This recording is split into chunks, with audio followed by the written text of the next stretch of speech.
Check. Okay, thank you guys. All right, welcome in everybody. Sorry about that. I had the mic muted. Sorry about that. Crypto man, welcome in. Thank you for being here. Just wanted to let you know. I'll talk about that. We are not going up completely yet, but I do think we're going to see a bit of a reversal soon. A little bit of that is sensationalism for YouTube. But welcome in, Mind Tapestry, welcome in, Regana, Time Attack. Thank you so much for being here and for modding. Mickey, thank you for being here as well. Jaw Fuel, much love to you, man. Thank you for being here. Thank you for the support. Eddie, greetings to you as well. Thank you for coming all the way from Germany. Andrew, welcome in. Thank you for modding. And Crypto Clown World, yes, we are going to be doing some fishing. We're going to be fishing for some long positions. But guys, I want to talk about some macro price action today and how it's getting pretty scary for the Bitcoin price. T&B Willa, welcome in. Dr. Rex, Christopher C, Ola Frey, and K Wicker, welcome in. Enjoy and suffering. Thank you guys. Sorry about the mic issue, but we are ready to go now. So guys, here's the thing.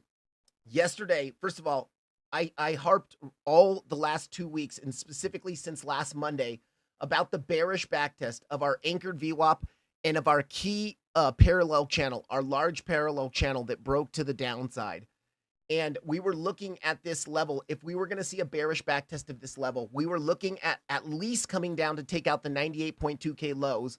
But I was saying we were most likely going to come hit our POC of the range around 96.5, 96.6K, and possibly even drop down to our value area low of our large range, which is where our golden pocket is. So if I go ahead and turn on that large range, let me go ahead and clean this up real quick.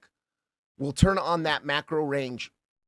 And I want to talk about the support coming up around 92.5 to 92.6K.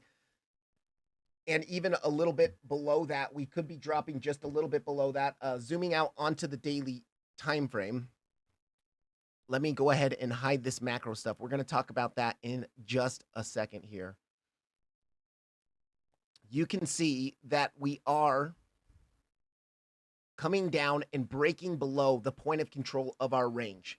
Now, this is very key, guys. Yesterday in the video, when Solana started breaking down past its macro POC of its almost 2-year-long range, we said this could be a leading indicator that Bitcoin is going to break down as well. And I know that sounds weird, but if the altcoins are starting to break their major levels, we tend to see Bitcoin do it as well.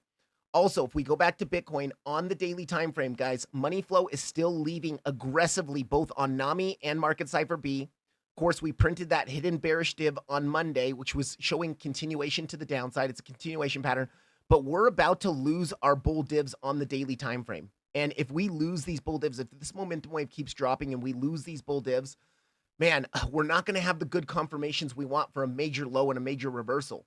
But I do think coming up soon, if we zoom in onto the 4-hour chart, coming up soon, we are coming into some major support levels. And we do have 4-hour bull divs forming between last Tuesday's key lows and the low today. You can see this 4-hour bull div with money flow coming to the upside, money flow bull div as well. And NAMI has that 4-hour bull div as well. But there is no money flow bull div here because NAMI's money flow is now leaving more aggressively than the money flow from last Tuesday's low, from a couple Tuesdays ago low. And it's, guys, yesterday when we were talking about the last impulse down. So if I zoom back in onto the hourly chart and we look from that key 107K rejection, that was a bearish backtest of many things. The big channel, the anchored VWAP, the value area low of our 3-month long range. We were looking at this being a double 1-2, a wave 1, a wave 2. There's your secondary wave 1, your secondary wave 2. We have to say that because there's overlap between the lows of 1 and the highs of 2. And then we were looking at a third wave potentially coming down to our POC before seeing some 4-5s in here. Now, we broke down, and the scary thing is, guys, this third wave here, within your third wave, you generally see 5 waves when it's within itself. A 5-wave impulse. So what we could be looking at a 1, 2, 3, 4. We need one more low within our third wave to even complete the third wave. Then we expect to see a bigger retrace in a wave 4, another push down to make a new low in a wave 5, another retrace in a wave 4, and then another push down in a wave 5. And we want those 245s to be similar in time and price to these 212s in here. So do I think that we could see some bounces soon? Yes, we could see some bounces and some small scalp long opportunities. But now it does look like that we are going to drop to that 92.5K level of support, where we do have some liquidity resting down there. Let's go ahead and zoom out onto the 8-hour chart. You can see that we have these internal lows of this sideways range in here resting down there. We could even say these lows here are important, but we have some internal liquidity. We have our macro golden pocket pulled from the 74K lows to the all-time high, and we have the value area low of our large daily range, which is pretty much all of 2025's price action. You can see here, this goes back to November of last year, so a full year-long range. We are coming down to the value area low. Earlier, when we dumped a few Fridays ago, we dumped and we created this dead cat bounce range, and we rejected on the bearish backtest of the value area high, confirming reacceptance back within our range. So when we confirm reacceptance back within our range, we're going to drop to the next major support level, which was the POC of the range. And we've dropped now to the POC. And along that way, we also confirmed a bearish backtest of our key anchored VWAP, showing that the macro sentiment from April to our all-time highs, which was a bullish macro sentiment, making higher highs and higher lows, now could be flipping to a bearish macro sentiment, making lower lows and lower highs. Until we can reclaim 107K, we really need to say that Bitcoin could continue dropping at least until we hit some major support levels. Now, we are in that zone of hitting some major support levels. I would like to say this. Earlier today, I was watching Jason Casper's live stream. I highly respect Jason as a trader. Highly respect him as a trader. He's a really good trader that I think knows what he's talking about.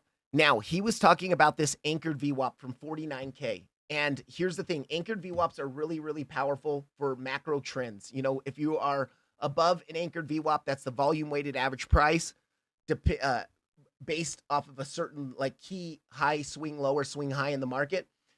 On Bybit USD chart, you can see that we are hitting into that anchored VWAP right now from the 49K lows. And that's kind of where we're stopping the daily candle. But on every other exchange, Coinbase, you know, guys, Coinbase is the volume levels that I follow and respect the most. And in my history of trading 5+ years, Coinbase volume levels are more respected than any other exchange. We have not hit that anchored VWAP yet. If we go onto the Bybit USDT chart, you can see the anchored VWAP from 49K has not been hit yet.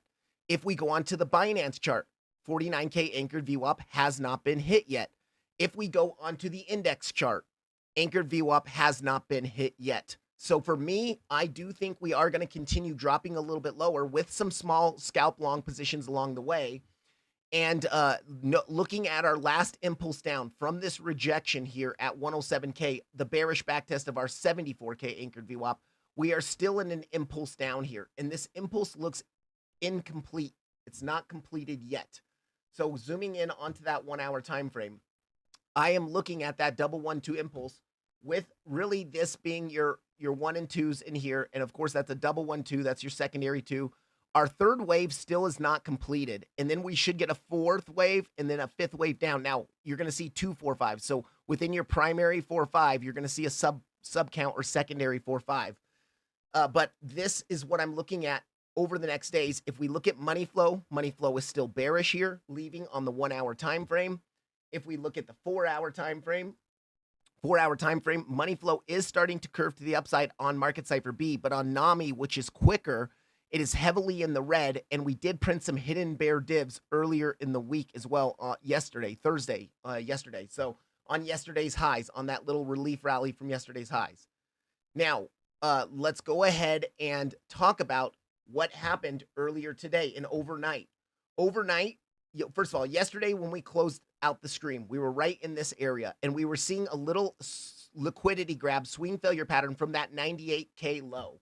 And I talked about during the stream, guys, we might get a little bounce from here, but I am looking for a rejection from 100.4. Remember exactly what I said. Go watch yesterday's stream. I was looking for a rejection from 100.4K or possibly coming up to 101.7. But the 100.4K was the first level that we were looking at kind of rejecting from 100.4 to 100.3. You had your anchored VWAP or your VWAP, excuse me, your daily VWAP there and your value area low of the range there. And we did get that small SFP. We did get a small scalp long position, but I did tell everyone, if you long this and we start to reject from this value area low, close out at least 50% of that long trade and move your stop loss to break even, because it looks like this impulse to the downside is not completed yet. Now, after rejecting from our value area low of our small range that we broke down from yesterday, we have continued down. We bounced from our point of control, saw a very small bounce, but now what is happening is we are rejecting and flipping our value, or our large range point of control is now flipping to resistance, and is same with our VWAP. And remember, in bearish trends, if you reject from the VWAP during the daily time frame, throughout the day, if you reject from the VWAP, you can expect the trend to continue down. Also, on Coinbase, we had front run the 618 of the golden pocket just by a few $100s here. So I was expecting another low to come in on the charts to at least hit that 618 of the golden pocket. Now, I do think that our third wave, so we have our 2 1-2s up here, a 1-2, 1-2. This all here so far is our third wave. And in our third wave, it looks like we could count this as a 1, 2, 3, 4, 5, and it could be done. And now we're about to see a bigger 3-wave corrective move in our primary fourth wave before seeing another 5, and then one more secondary fourth wave before seeing a 5. Or we could look at this as the third wave is not complete yet. We are seeing a wave 1 in here, a wave 2 in here, a wave 3 here, a wave 4 here. We need to make one more low, just taking out the lows, maybe into our 618 of the golden pocket before seeing the third wave complete. Then we could get that bigger fourth wave corrective move in your primary 4 to see a 5, and then another 4, and then another 5. But I am looking at, we really don't want to lose 92.5K, 92.5. I would say even coming down to like 91.5, 91.6, where that anchored VWAP is. If we lose our key anchored VWAP from 49K, I really do think that the bull market could be done with. Let me check. Peter, what's wrong with your sound? Is the sound messed up, guys? Let me know. Is the sound good here? Let me check the sound on my phone. It sounds okay to me when I'm playing on my phone. At the very beginning of the stream, I did have the sound muted. Okay, thank you, Time Attack. Thank you guys so much. All right. Welcome in everybody else. Welcome in Bledu, Ramstat, Bullish on Parade. So good to see you, man. I am irresponsibly buying the dip. Do not tell my wife. No, man. You know, I do think we're going to see a little bit of a reverse rally soon. David Brumlow, welcome in, man. It's so good to see you here as well. But you guys, I just, now that I've talked about the local stuff, I want to go into the more macro price action here and my concerns here for a potential bear market coming in. Now, when I say a bear market coming in, that doesn't mean we drop straight down. We are going to have multi-$1,000 bounces in the meantime. We could have a bounce from 92.5K that brings us all the way up to 114, 115K. But then if we continue to see macro lower lows, lower highs, lower lows, lower highs, lower lows, we could be coming down sub 70K or to around 70K, where we are looking at that bigger flat correction in here. Remember, we talked about that in yesterday's stream. A bigger flat correction where we come down now to take out those 74K lows into a key golden pocket and a back test of our 2024 range value area high. But I want to throw on a couple macro stuff on the chart, some macro analysis on the chart. So let me go ahead and hide a lot of this stuff in here. I'm going to delete that SFP at 98.2K because obviously it did not work. And let's just come on here.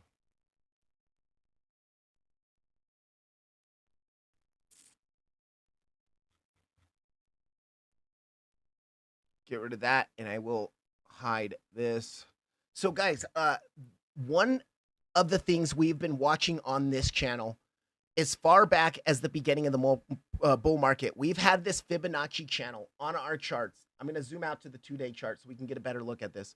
We've had this key Fibonacci channel on our charts ever since we made this low here back in September of 2023. So I've had this channel on my charts for over 2 years. And this channel, this Fibonacci channel, which by the way, the start of the channel was this channel here. You take it from the bear market lows to your first major weekly break in market structure, your bullish weekly break in market structure by taking out these highs here. We broke market structure bullishly, and now you could say, hey, maybe the bear market's over and we're about to start a bull market. And then we took it down to our flat correction lows. This was a flat correction in here. And so once we get our key trend for the bull market, you can pay attention to those macro levels. When we hit the top of the channel, this was also our golden pocket pulled from the all-time highs to the bear market lows. We had a $14,000 rejection. We bounced from our midline. Then we broke above that channel. Now, the second you break above that channel, you can change it from a regular parallel channel to the Fibonacci channel. All it's doing is it's the same exact channel, but it's putting its Fib extinction targets, its Fibonacci extinction targets on it. Now, this 1.618 Fibonacci extinction target was a very key target where we personally were looking, me on the channel and in Jason Casper's Discord back then. I didn't have a channel back then, but we were looking at taking profit up here based off hitting this 1.618 Fibonacci extinction. We crashed all the way down to back test the channel. We saw a lower high bounce, and this is that multi-$1,000 bounce we could see soon on Bitcoin. And then we crashed down to the midline, where the midline, since our initial flat correction in here, your midline, you can see, has overall held throughout this entire bull market with some wickage past it. Yes, maybe a couple daily candle closes below it, but instant reclaim, flip to support here. What I'm trying to say is this midline has been really highly respected through most of the bull market, but now we're breaking it down seriously. You can see this white midline here. We're breaking it down seriously, and we're even confirming new lower lows and lower highs below the midline. Look at where the bottom of the channel is coming in. Now, this has been our entire trend for the entire bull market. If we lose the bottom of this channel and we break down, guys, we could be seeing a bear market come in here. This could be the end. The party is over, and we are starting to break macro sentiment of the entire bull market. And look at where the bottom of this channel is coming in. Right around your anchored VWAP from your 49K lows, which is key to hold. We've already broken the anchored VWAP from our higher low at 74K and flipped it bearishly, confirming that new lows were going to come in on the charts. It was only a matter of time. If you guys go watch last week's streams and videos, I talked about that 107K backtest being the most crucial backtest on the charts. So now we are coming down to the bottom of our bull market channel. If we lose this support level and start to close weekly candles below this channel, we could see a very similar thing to what happened this week. When last week we closed a weekly candle below your 74K anchored VWAP. Now, I know this is only the 2-day time frame, but we did close the weekly candle below our 74K anchored VWAP. We saw a small relief rally that lasted about a week to backtest, to bearishly backtest that anchored VWAP, and we rejected, and guess what? We had another crash. So now, if we continue down in this local last impulse down, that backtest from 107K, continue down to 92.5, maybe even to $91.5 where that anchored VWAP is, we need to see this hold as support. And what we don't want to see is we don't want to see something where we saw similar. Let me go zoom now into the daily time frame. We don't want to see this. This is what we saw on our initial backtest of the 74K anchored VWAP. We came down, well, first of all, in the crash, this is the Coinbase chart. We bounced perfectly from it, made a lower high, a dead cat bounce high. Then we fell below it, wicked above, closed the daily candle at or above. We took out that dead cat high liquidity, and then we started closing candles below it. So if we do see that same sort of price action happen where we lose the bottom of this channel in confluence with this anchored VWAP at 74K, we close a weekly candle below it.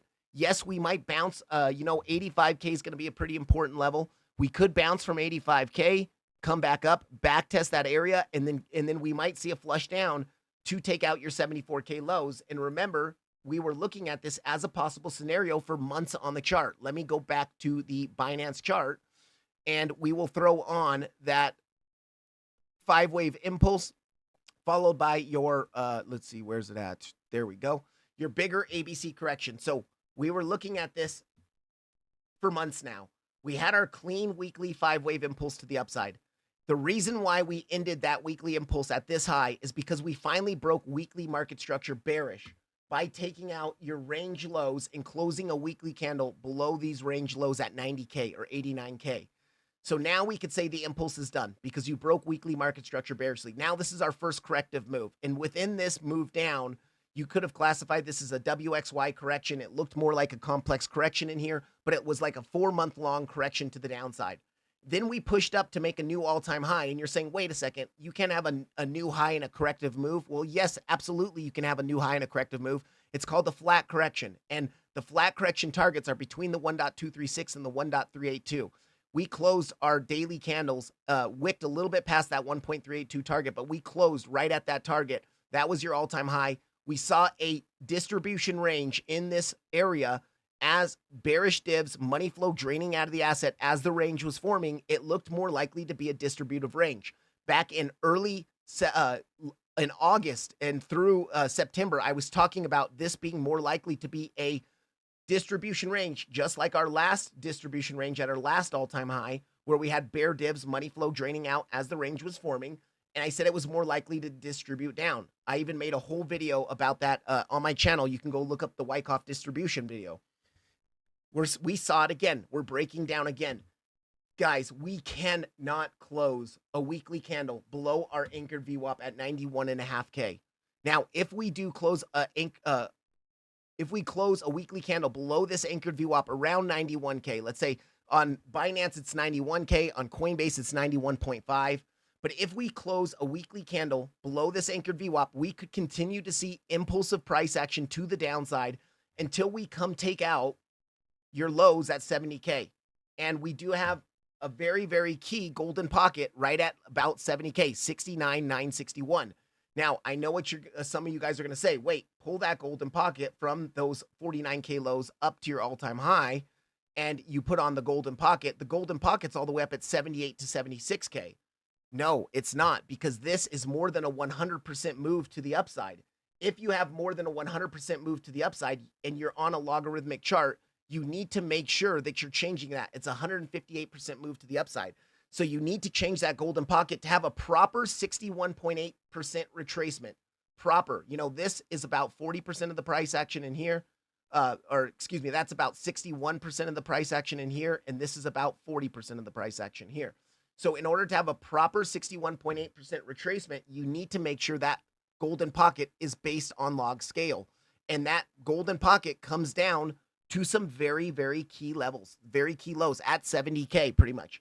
Now, if we take the wave 4 range, or our wave 4 weekly range here, our 2024 range that lasted about 8 months, and we throw that range on the charts, let's just throw that range on the charts here, you can see that the value area high of that range is going to be right into that golden pocket. So very, very key.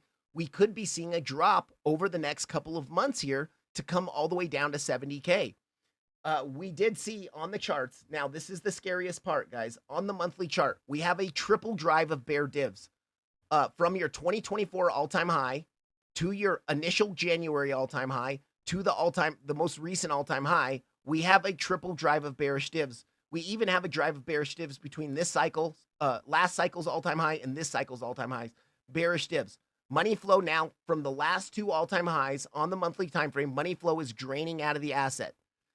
If we go on NAMI, you can see from the 2024 all-time high to our January all-time high to our most current all-time high, triple drive of bear div. Money flow topped out in 2024 at the all-time high on the monthly chart. It's been consistently draining out the whole entire year of 2025.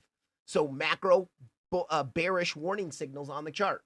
Going on to the weekly time frame. On the weekly time frame, we see something very, very similar. Multiple drives of bear div. 2024, January, current all-time high.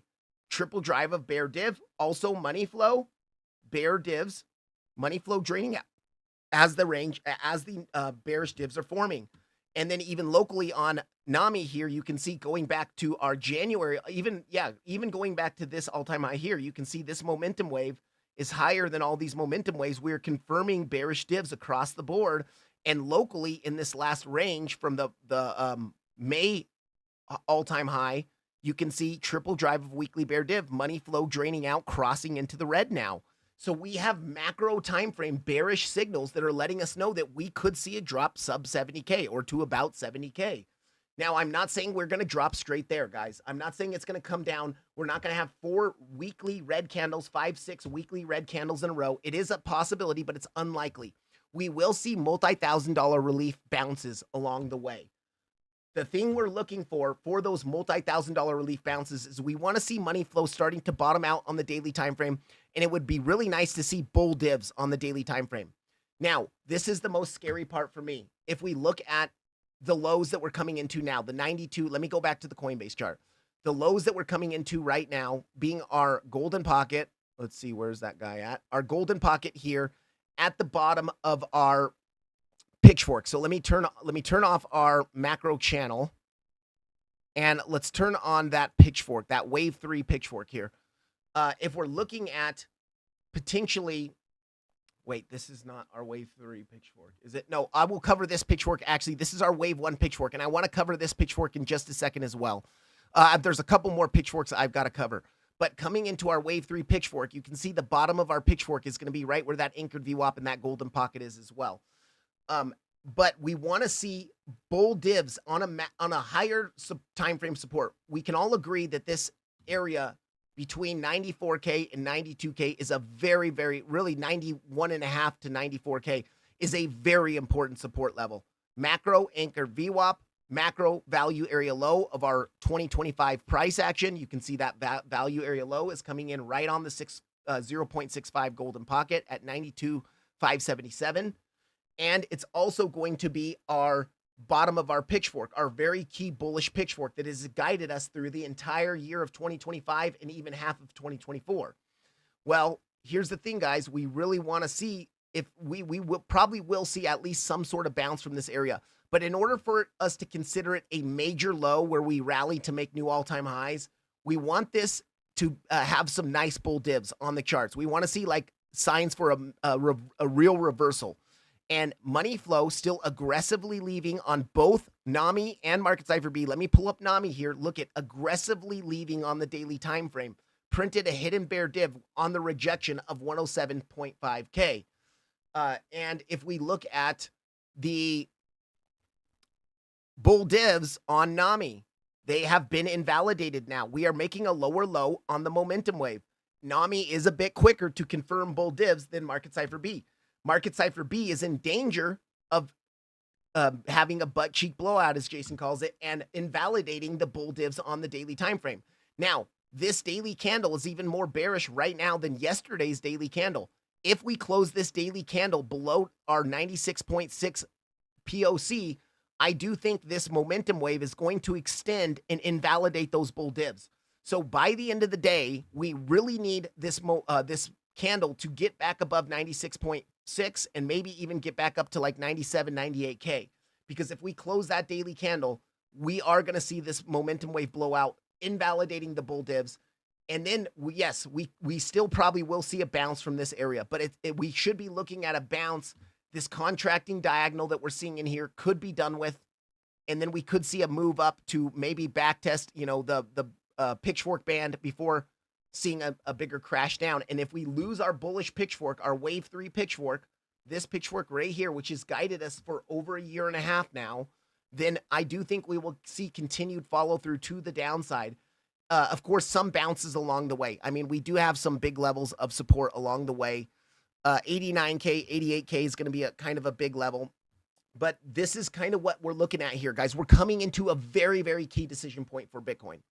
So let me now talk about a couple other pitchforks on the chart. I'm going to turn off our wave 3 pitchfork. I'm going to turn off our macro range real quick. And I want to talk about our wave 1 pitchfork. Now, this pitchfork has been pulled from the very start of the bull market. You can see way down here, the very bear market lows. And then this was our first flat corrective wave. Let me zoom out onto the 3-day chart. And you can see this was our first bullish break in market structure, confirming a potential bull market. Bear market lows, your flat correction in here. And of course, in your wave 3, you expect to break above this pitchfork. And we did break above it. I think we went to the original pitchfork highs. So if we turn this to an original pitchfork, yeah, we pretty much came up to the highs of the original pitchfork, which is very common for a wave 3 to break up to. But if we turn that back to our modified pitchfork, we fell back into it. We held the midline. We got that we broke out of it again, but we got a distribution range above it. And then look at what happened. Once we fell back inside of it, that's when we saw our big aggressive dump on that 3-day candle there. And we dumped back down to the midline. The midline wicked a little bit past, but overall held it on the weekly candle. That's just a wick past it. We held it. But then we came up the last couple of all-time highs.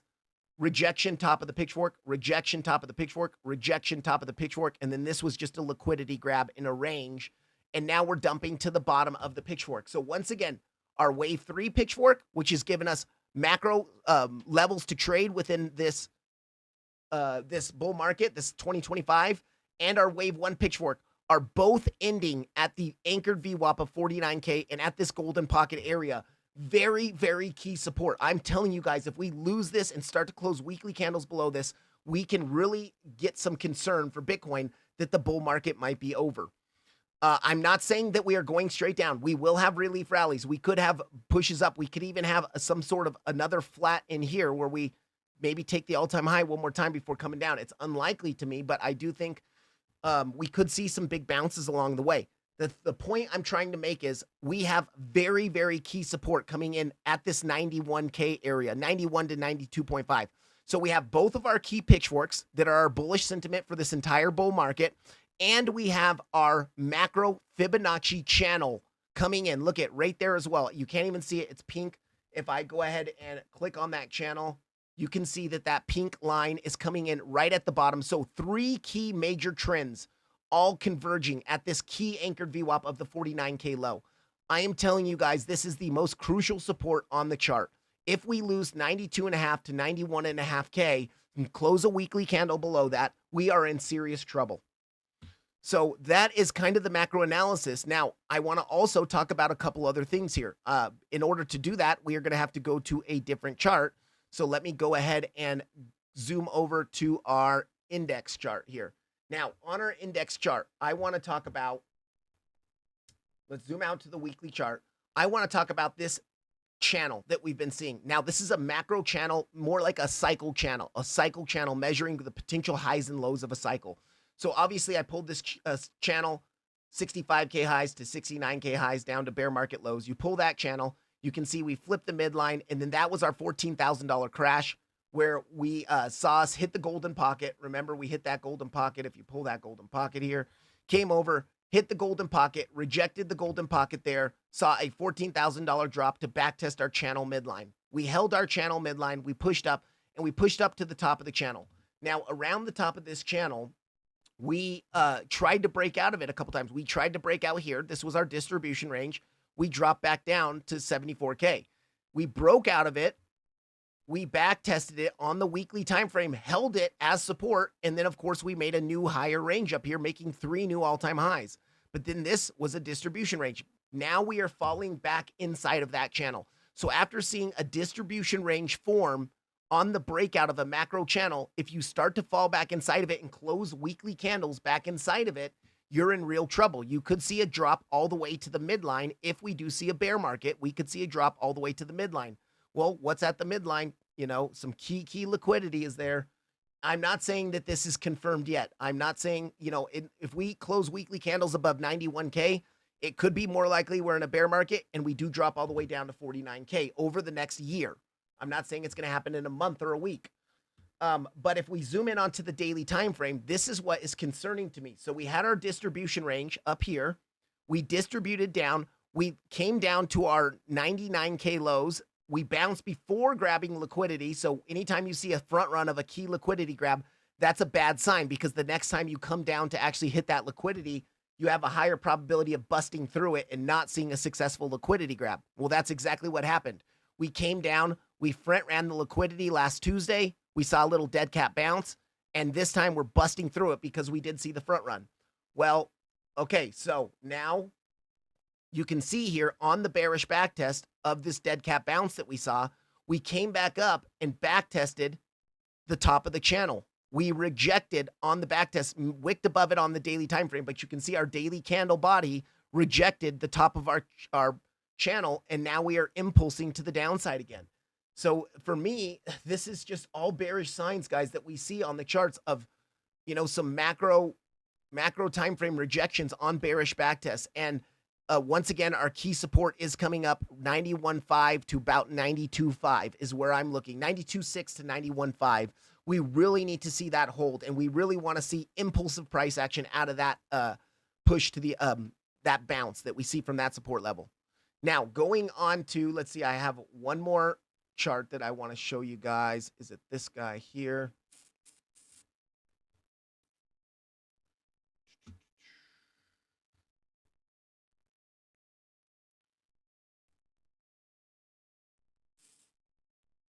Yeah, I mean this channel, this pitchfork as well. I've been showing you guys this pitchfork throughout the streams as well, but this pitchfork's just been highly respected. Let me zoom in onto the 3-day so you guys can get a better look at this.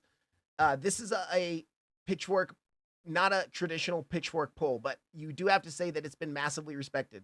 Rejected the lower band, bounced from it, bounced from the bottom of the lower band, came up to the midline, kind of formed a range up here, came up to the upper band, rejected the bottom part of the low upper band, came up to the top of the pitchfork, 2 rejections exactly from the top of the pitchfork, came down to backtest your upper band, backtested your upper band, and then we came up to try to break out of this pitchfork.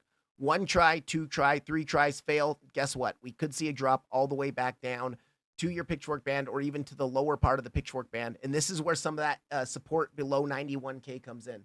So you can see right now we're on this Bybit exchange. We are testing the anchored VWAP from 49K, but it's the only exchange. All other exchanges, it's down around 91.5. So coming down, if we break that, you can see the top of the pitchfork band is coming in around 90.2 or around 90K. Let's say around 90K. Now, if we lose 90K, I mean, a drop to what, 83K, 82, 83K might be in order. And guys, it's just a little bit scary what we're seeing here on the charts. But once again, tried to break out of the top of the pitchfork. You saw that triple rejection, just like we saw on Ethereum's pitchfork, by the way. When Ethereum came to the top of the pitchfork, had attempts to break out of the top of it, couldn't, and now we're dropping here. So I don't want to sound overly bearish and overly concerned here, but I am a technical trader, and I look at the charts, and we cannot let our bullish bias blind us to the multiple high time frame bearish confirmed divergences that we see on the chart that could signal the end of this bull market and the start of a bear market. Now, for me, I will consider a bear market far more likely if we lose this support level. If we bounce, create a lower high, and then drop, or if we drop straight through it and then bearishly backtest it and reject, that's when I will consider, hey guys, the bear market might be starting here. We might be confirming a bear market. Also, on the weekly time frame, this is our first really big weekly candle close. I mean, this here was our weekly break in market structure, right? That's our first weekly break in market structure. And that's what confirmed to me that this 5-wave impulse was over. Wave 1, wave 2, wave 3, wave 4, wave 5. Now that we broke market structure bearishly, we can say this impulse is complete. Okay. Now, after seeing that flat, we are now breaking market structure bearishly on the weekly time frame again. Really, by taking out our key 107K lows that were coming in at this support right here. Market structure 107,250. We broke it bearishly by that crash a couple Fridays ago. And then guess what happened? Once we broke it to the downside this Monday, 5 days ago, what happened? We came up to bearishly backtest that. We backtested that market structure break. We rejected. So confirming bearish market structure is still in command here. And man, it's just, we do not want to break 89K. We really do not want to break this level down here. If we start to break that 89K, actually not that one. It was, I mean, that one there, but really coming down and breaking this low down here at 92.8. And it's a little bit tough there because you do have your anchored VWAP right below it, and you could pull it to the bottom right here of this range, this low at 91.6. We're hoping that we don't break that and close any weekly candles below that. So we could see a wick into it though. And here's the thing, guys, we want to see a bounce. I personally, at least me personally, if we zoom in now to our hourly time frame and we look at our impulse down from 107K, this is the most important structure on the chart right now because we confirmed a bearish backtest and rejection of our 74K anchored VWAP, and now we're coming down to the next key anchored VWAP of 49K. Within this push down from 107K, we are looking at a double 1-2 impulse. Now, I do think that actually touching the 618 of the golden pocket could end our wave 3. This is your wave 3 so far. If we touch that, it could end it. We could see a retrace, a 3-wave corrective move, and we'll pull that from the highs of wave 3 to the lows. And I'm just going to put it right on that 618. And we're going to be looking between the 0.382 and our 0.5. So we could bounce from this 94K all the way up to 99K. And then that would be your wave 4. Let me just do this. So this is your wave 3 down that might end when we hit the 618. We might get that 3-wave corrective move up to the 0.5, reject that area, which is, by the way, a pretty key psychological level, right around 100K. And then we get one more 5, and then one more 4, and then one more 5. And that last 4-5 is probably going to be smaller. It's a secondary 4-5 coming down. And by the time that happens, some days are going to move by. You know, we might move through the weekend. We might range through the weekend next week. You know, maybe it's going to take us another week or 2 weeks. Hopefully this anchored VWAP is kind of getting a little bit higher in here below that key low of 91.6, that low that was coming in, that market structure break of this range low in here, this one right here. So we want to see it kind of continue to rise over time. But I just have to say, I understand Jason is really looking at Bybit charts, and we hit the anchored VWAP on Bybit, but on every other chart, we have not hit that anchored VWAP yet. And if one chart has had it and all the rest of the charts are showing the anchored VWAP around the same price of a 91,500, I'm going to go with, first of all, my primary chart being the Coinbase chart, but all the other charts in confluence with that chart, including the index chart. So, guys, just wanted to put that out there. I hope I don't sound too bearish. I am actually looking for long positions right now. I am looking for longs. I'm not yet, by the way. I'm looking for longs around the 618 and then around 92.6. 92,568, where our golden pocket is, where our value area low of our range is. But earlier today, we confirmed the bearish backtest of our POC on low time frames. So what happens with ranges and with levels, like pitchfork levels, is if you lose that level, like a channel, if you lose the level, you'll immediately come up for a low time frame backtest. If you reject, you are now high likely to make more lows below your current low. And then you might see a bit of a relief rally in here, maybe another test of it, another low. So by rejecting from this POC today, it shows me that we have some more local downside. And that's why I am looking for a new low to come in on the charts. I want to go into the total market cap real quick, but before I do, I want to check the chat. Also, guys, if you do, I'll announce the partners in the channel after I check the chat. So let me check the chat real quick here. Hit a support level I had laid out. Bears didn't like it. Okay. That's awesome, Crypto Clan World. I do think we are coming. Make no mistake, I'm looking for longs, but let's see how this, let's see how this goes. Okay, sound is fine. Let me scroll up in this chat a little bit. If you dump through 90K. Yeah, if we dump straight through 92K, we're in trouble. Absolutely. Awesome. Ryzen, I'm so glad to hear that, man. Thank you so much for coming in here, and I'm glad my analysis is helping you. And guys, if my analysis does help you in any way, please hit the like button. Just a way to help out the channel and show some appreciation. I really try to be real with you guys every day. I don't hold anything back in my live streams or my videos. I tell you exactly what I'm thinking, why I'm thinking it, and of course, I'm not right all the time, but I really do try to do my best for you guys. If we close above 114K, yeah, if we close above 114, but we're way far away from that right now. But yes, that's the very key level, because that would be our golden pocket pulled from the all-time high down to our current lows, or around our current lows. True 111K bulls have a chance. Yeah, 111. I really think if we can get back above 107.5, we have a big chance. Okay, have to wait and see 114K. Q&T. It's not looking like it's in a bear market. Swift ends November 22nd. Yep. Okay. Well, let's see here. Machi HK, welcome in, man. So good to see you. Machi HK thinks we're going to 85K. Okay, guys. Machi HK came on here a couple weeks ago when we were still looking at the impulse on Ethereum, and he said, guys, this is about to be invalidated. We're coming down to 3,200.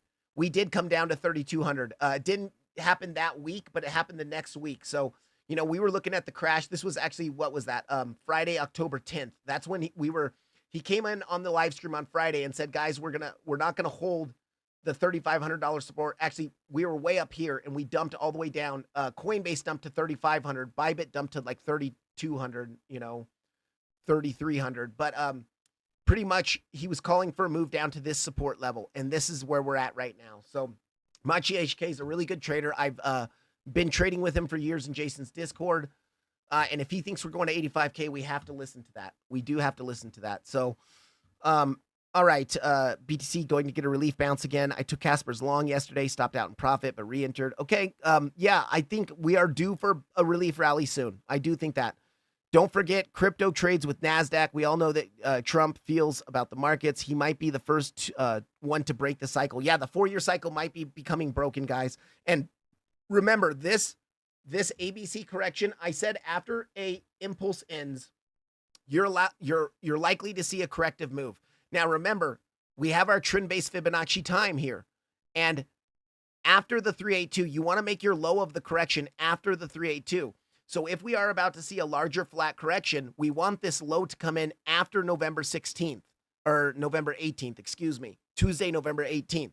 And so if we're going to see this, I still think we could see a flat correction in here all the way down to 70K, and then we could continue a whole nother impulsive price action up to 200 plus K. So the super cycle theory is that our 5-wave impulse that took about 3 years, 2.5 years, ended. We're seeing a flat correction for about a year, and then we're going to do another 2-year bull market here. That would be really our super cycle theory, where the 4-year cycle no longer is in play. And we talked about this literally all the way back in January. If you guys go watch my videos in January, I was talking about this. Okay, don't forget. Okay, got it. Okay. Yeah, bear markets are really good. Tony C, welcome in. Chad P, welcome in. Celindina, welcome in. And absolutely, Chad, thank you for being here. Next bull market is going to be 10x of what it was in 2020. Until then, we short. Okay. All right. Time attack. Link when you have a chance. Yes, absolutely. We'll do chain link. We'll do some of the altcoins as well, guys. I just wanted to cover some of this high time frame analysis on Bitcoin and show you guys why we could be seeing a bigger correction to the downside, or even a possible bear market starting. What you said yesterday for the bounce up to the 382 0.5 helped my solidify my ramping up my leverage, then reduce my position. Awesome, man. Well, David Brumbelow, I'm really happy that you're able to use some of this TA to help in your trading. So really cool to see, man. Okay, guys. We do have a couple partners of the channel. So the main partner of the channel is BYDFI. They are a VPN and KYC free exchange. All you need is an email and a password to sign up. If you do sign up with BYDFI using my affiliate link, you'll get a minimum of 20% discounts on trading fees, and you can actually earn up to 40% discounts on trading fees if you deposit some of the larger amounts into the exchange. They're offering up to $8,100 in futures trading bonuses, and they're offering some of the best initial deposit bonuses in the entire industry. For instance, if you deposit just $100, you can get a 50% deposit bonus, which is the highest I've seen of any exchange on a $100 deposit. Then they're offering various 20 to 10% deposit bonuses if you deposit some of the larger amounts. If you're interested in even signing up with BYDFI using my affiliate link and depositing $100, I have partnered with BYDFI to create a Telegram community where I do post my trade setups. I do post my analysis. You guys can ask me questions in there on altcoins, on what I'm thinking in the market. It's free to sign up. All you need to do is sign up with BYDFI using my affiliate link and deposit the $100. That $100 is your money to trade with. You will get the discounts on the trading fees, and you will get the 50% deposit bonus. Once you do that, click the link in the description, the Telegram link in the description of this video, and then type in /verify and then your user ID, which will be right up here. And that'll get you into the Telegram community. And once you're in, you're in. Then what I'm trying to do here is build a really good community full of traders that all support and help each other, and where we can dominate the markets. So if you guys are interested, links in the description below. Also, BYDFI is doing a trading competition for the Divine Hood community running until December 5th.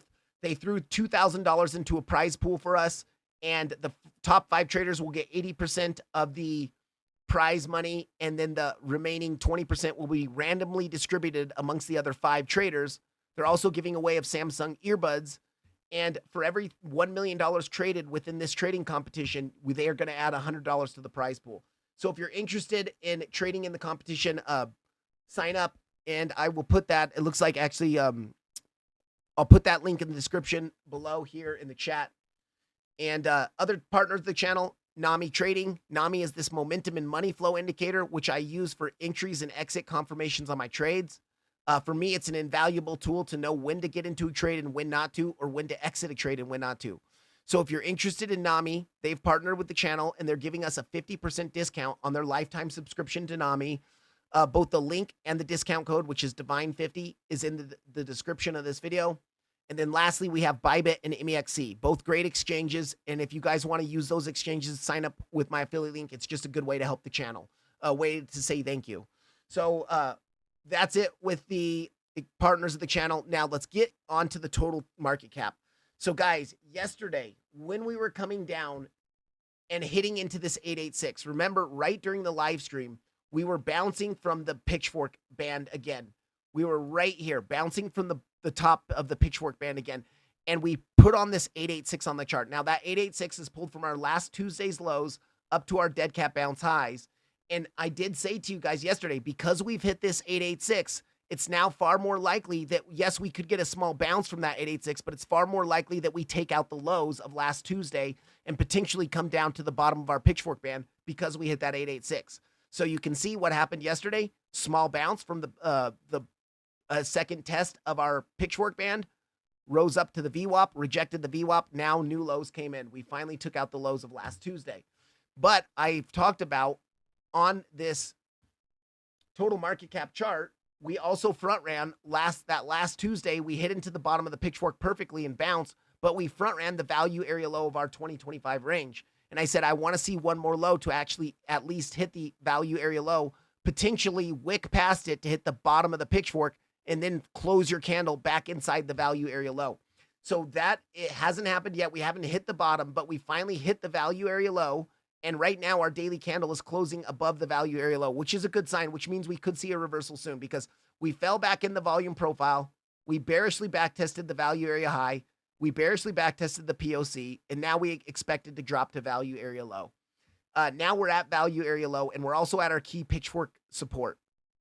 So I'm expecting some sort of bounce coming in here soon from the total market cap, maybe one more low being on the charts, knowing that Bitcoin's not done with its impulse.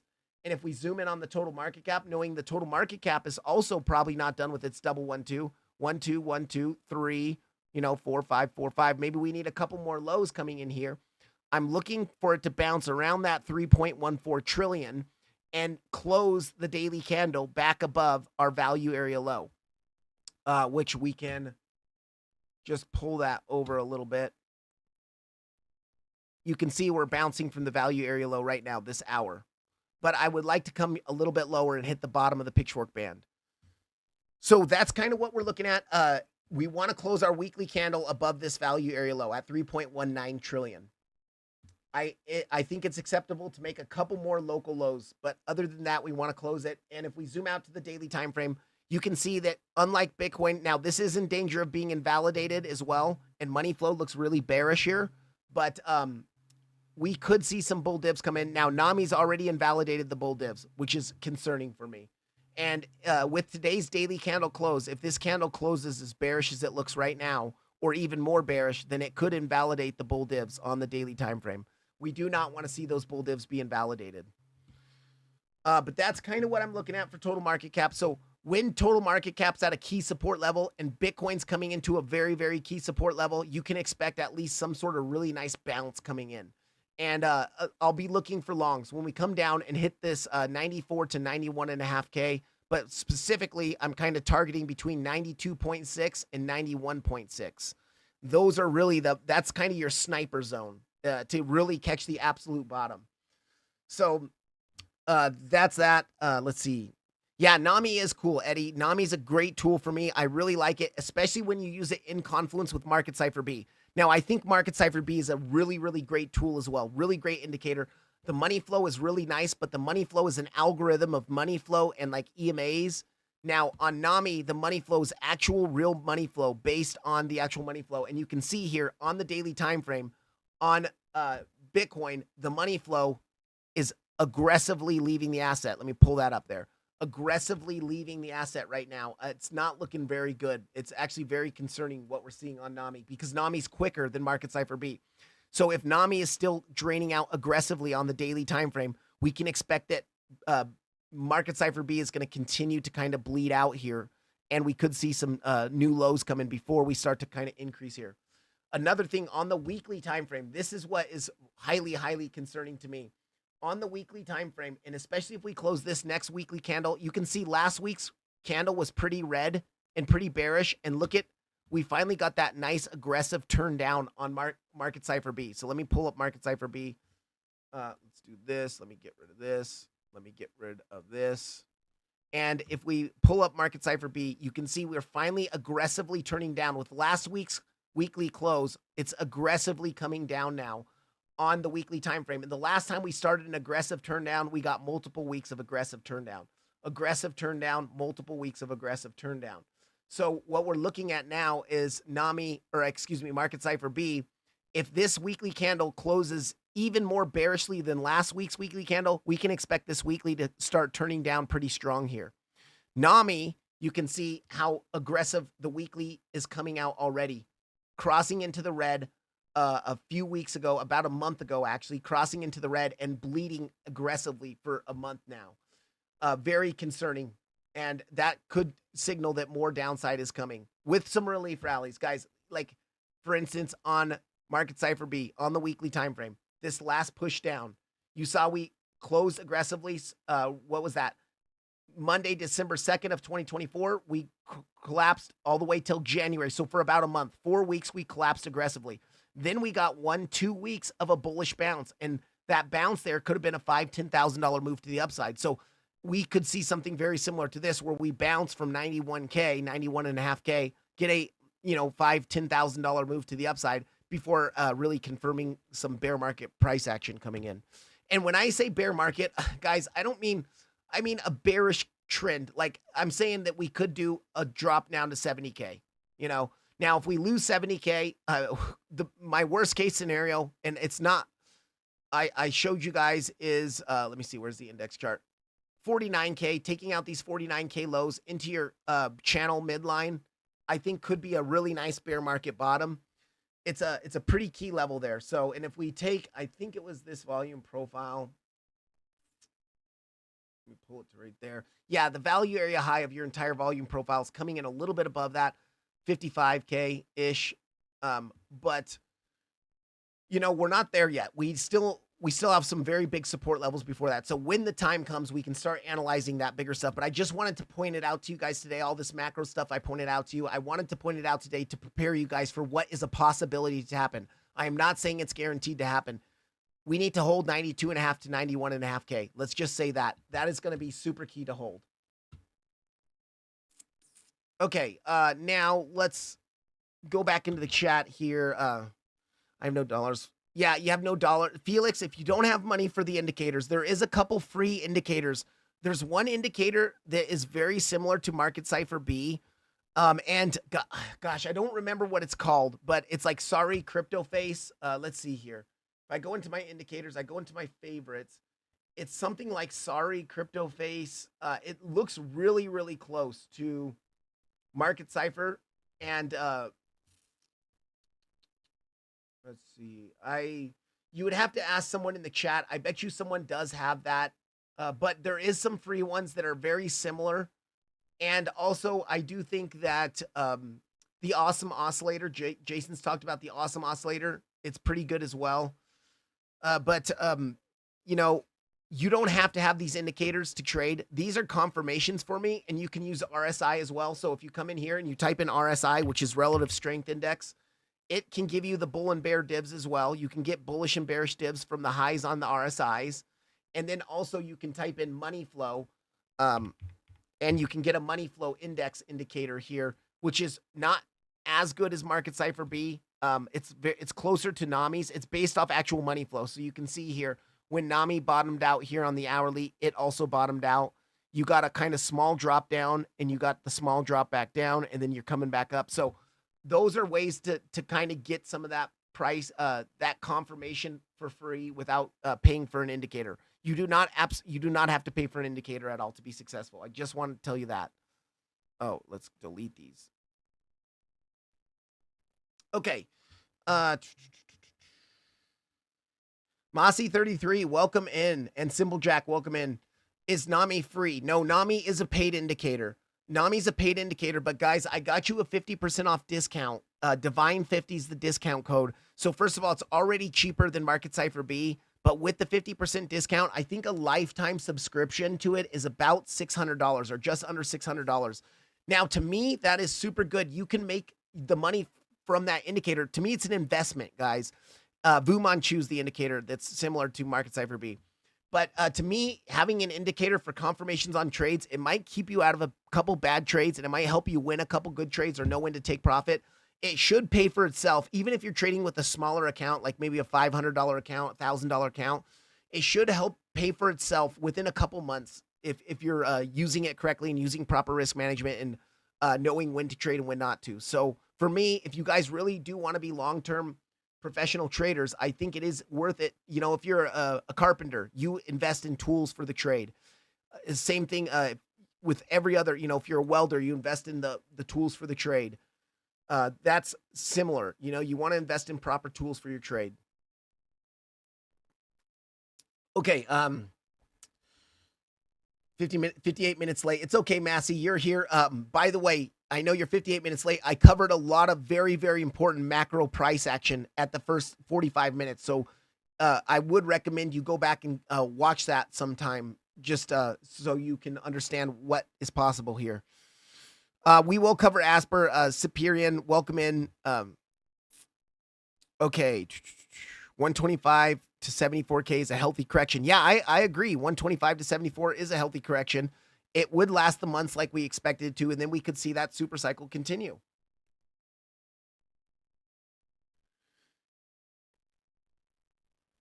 You can pull the Market Cipher Pine script and make it yourself. Well, if someone knows how to do that, then yeah, do that, guys. You know, I bought Market Cipher, gosh, I think it was back in 2019, 2020. So I've had it for quite a while. I paid way too much for it. You know, I think it's $1,500, $1,600, something like that for lifetime. But it has paid for itself now by far. So, okay, Machi HK says try IX Cipher. It's the best Market Cipher B clone. So IX Cipher, guys, is one that you can use. Okay, I've been using one called Market Cipher B backtest for testing only. Okay.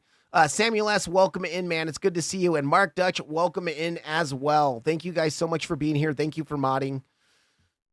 I did cover some really important macro analysis earlier in this video. So if you guys want to check that out, it's going to be pretty dang important this next couple weeks here for Bitcoin. Now, guys, on the 1 hour chart, money flow still leaving aggressively. And if we do get that couple more lows coming in on the chart, we could have some nice bull divs here. But we want to see this money flow starting to curve up like it is on NAMI here. I am really looking for that drop to 92,600. By the way, I'm still short from $107,200, like 201 or 202, something like that. My last take profit is at 92.6. I just set straight up 92,600. That's it. I know this is a little bit below that, but that's my next take profit.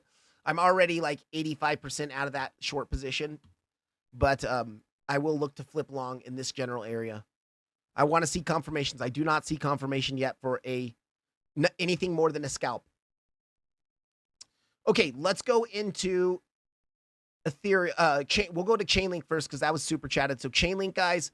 Man, Chainlink is seeing that double bottom that I talked about. So remember last week when we came down, a couple weeks ago, when we came down on Tuesday and we finally hit into our macro support level. Let me just hide this range real quick. When we hit into this macro support level, it was the bottom of our pitchfork in confluence with our macro point of control. And our point of control was up here at 14.3. Now it's shifted down to 14.1 with the new price action that we're seeing over the past week. But what we're looking for, and I said this last week, is generally you don't see one bottom and then a V-shaped recovery.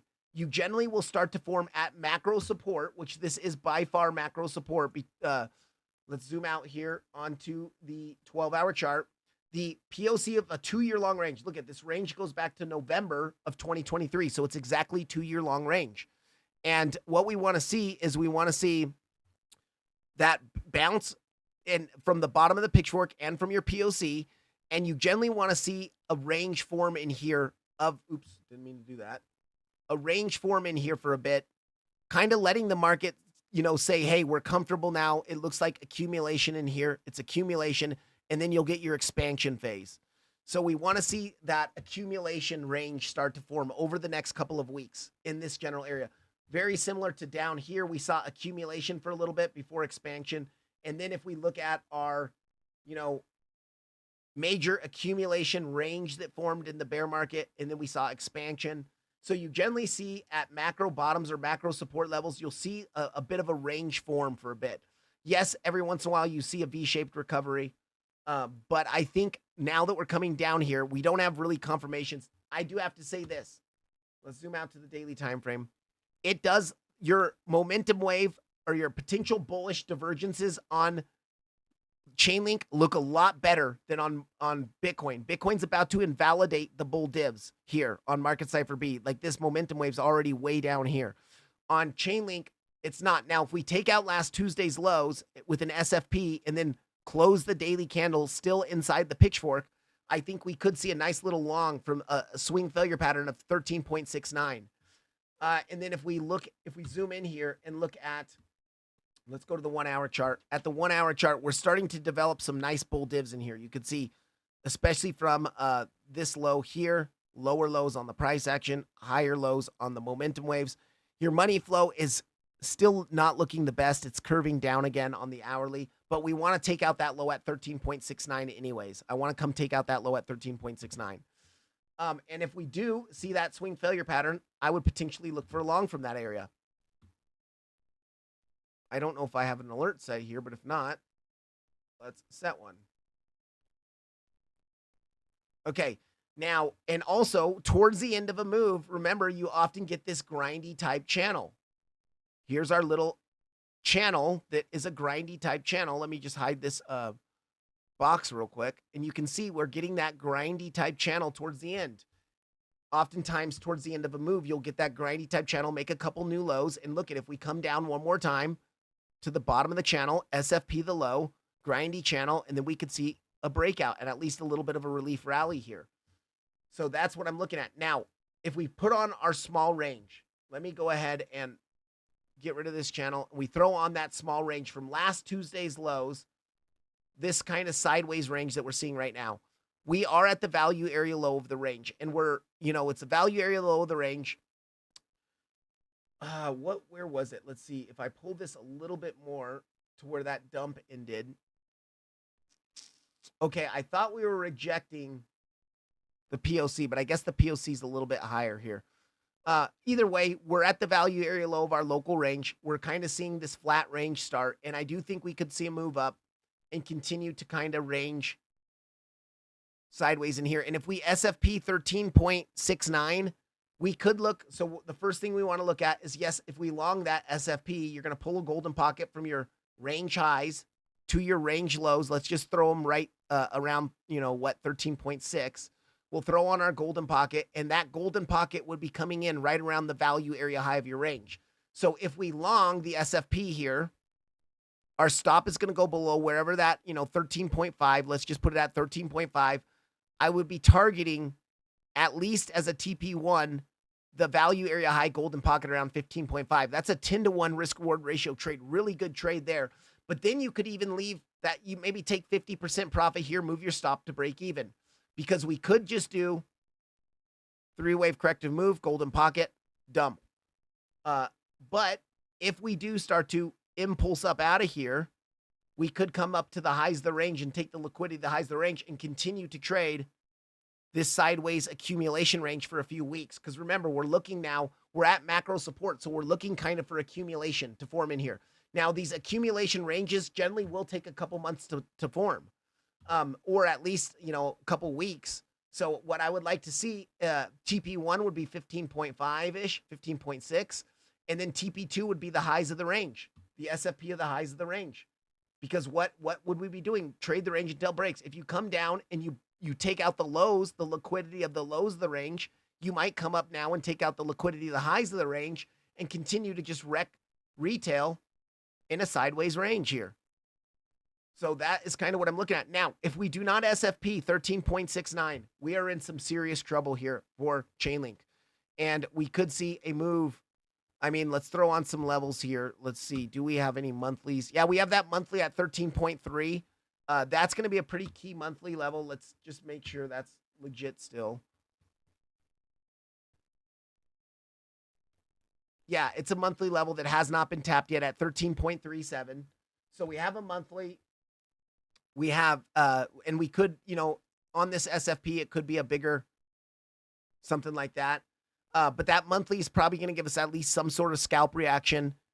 We have a weekly at 13.5. Now that's where I think our weekly is better than our monthly. So we might come down SFP into our weekly. So that would already right there kind of be your next support level, is that weekly into the SFP into the weekly. We do have a daily at 12.9 and 11.68. But remember, I did say if we start to break down out of this picture work, ultimately, I think we could come down to that macro golden pocket. And if you don't know what I'm talking about, go watch yesterday's analysis on Chainlink. I showed why, but long story short is we did front run that macro golden pocket. So if I zoom out 2-day chart on this drop from January all the way through April, we came down and we front ran this golden pocket here at 993 to 935. And that golden pocket was pulled from your bear market lows to your cycle highs of this cycle. And when we dropped here, we'd front run it and we'd also front run some key liquidity. So I do think if we break this pitchfork down, yeah, we might see some bounces along the way, but I think we could be coming down to grab that macro golden pocket and the dual liquidity, the two semi-equal lows down there. And then this for me would be like ultimate spot buys where you could see, at least another move to the upside, even if it's going to make a lower high, excuse me, and then bear market again. Okay. So Mark Dutch just posted a market cipher clone. It's almost identical, he says. So there's that for you, Felix. I hope that helps you in some way. Yeah, price action definitely is not boring these last couple of weeks. Okay,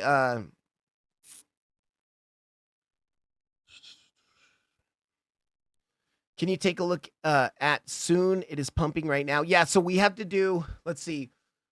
It was Chainlink, and then there was another one that we were going to look at. What was that? I'm just trying to read the chat here, guys. It was Chainlink. Oh, Aster was one of them, but I think there was another one. So let me know. Guys, let me know if repost in the chat. I'll go through Aster. We'll go through. We did Chainlink just now, and we will also look at Soon.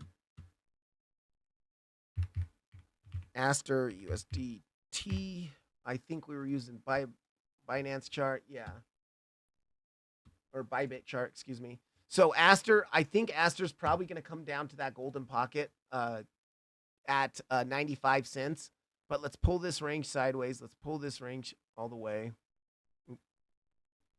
Yeah, I mean, you could be looking at this range from after the dump ended, or you could be looking at more of this flat bottoming range. But we finally took out our semi-equal highs up here. These three semi-equal highs. Took that liquidity out. We're dumping back inside of our volume profile.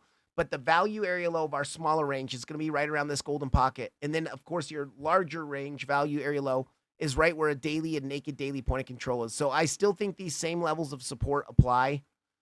This box here between 95.5 and really 94 cents. And then if you lose that, I would be looking at coming down to this naked daily at 91.6 down to like 89.4, where your 786 is going to be. If we turn that to the 786, you can see your 786 is down there.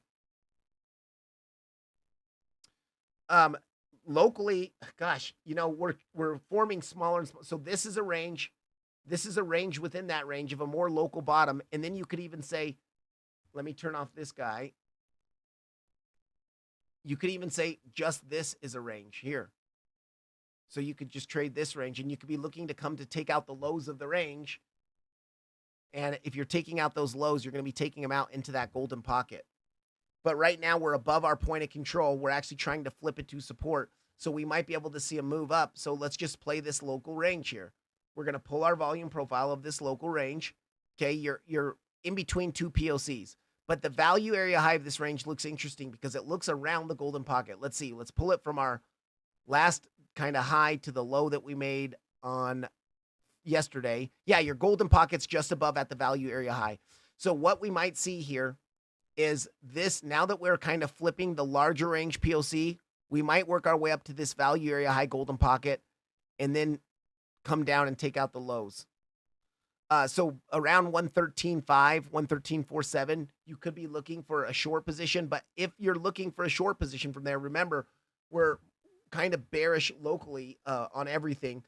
You want to see some bear divs. So you want to see higher highs on the price action and lower highs on the momentum waves. Right now on Market Cipher B, you do not have that locally. Now on NAMI, it looks like you're going to form it here, but you'd have to zoom in onto like the 15-minute chart. So let's zoom in onto the 15-minute chart. And yes, we are setting up for some potential bear divs here. Bear divs, you would have bear divs here as well.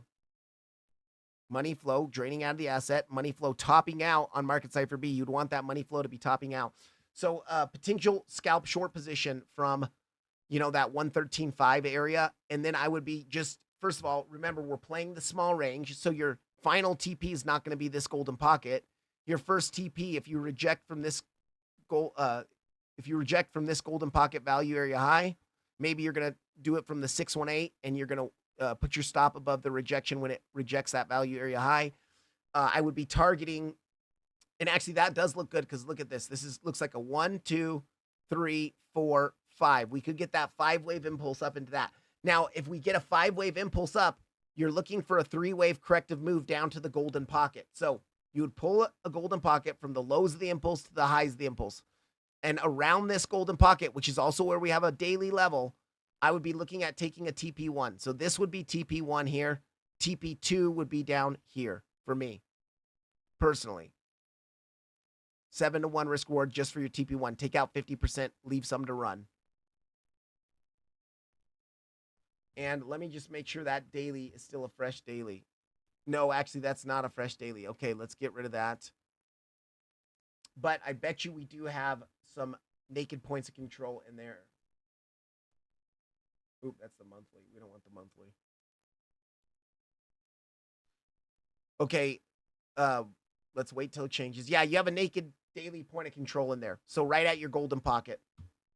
Fresh naked daily point of control right at that golden pocket. So if you short 113.5, you'd be looking for a TP around 105, 104.7, 104.8.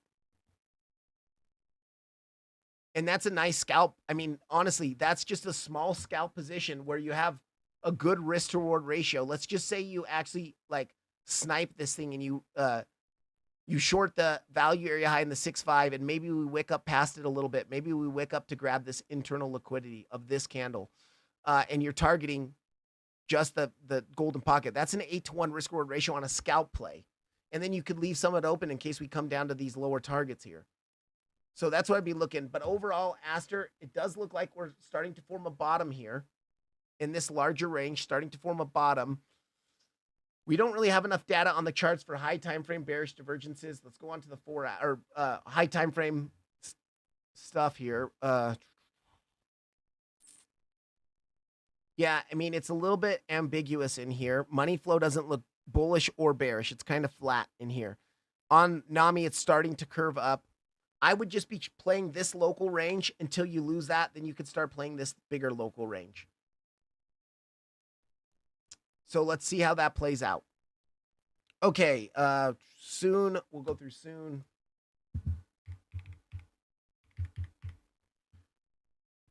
If this is a new, okay, whoa. Yeah, someone said it was pumping. It's pumping. Wow, I have no idea what this is, but this looks like it could be wow, you're forming some pretty bad bear divs. Higher high, higher high, higher high, higher high. Oops. And your lower highs here, but money flow looks bullish. I don't know what this is. It looks like it's relatively low liquidity, but you could be seeing a 1, 2. All of this could be a 3. Then you could get a bigger 4, 5 in here.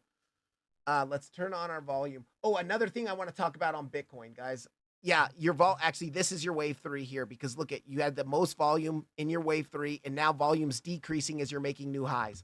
So what I would say here with this is you are seeing a wave 1, a wave 2, a wave 3. This is your wave 4 in here, and you're in your last and final 5th wave. So I'd be looking at potentially ending this impulse soon and seeing a retracement. Let's throw on our very bullish pitchfork here because this has low liquidity.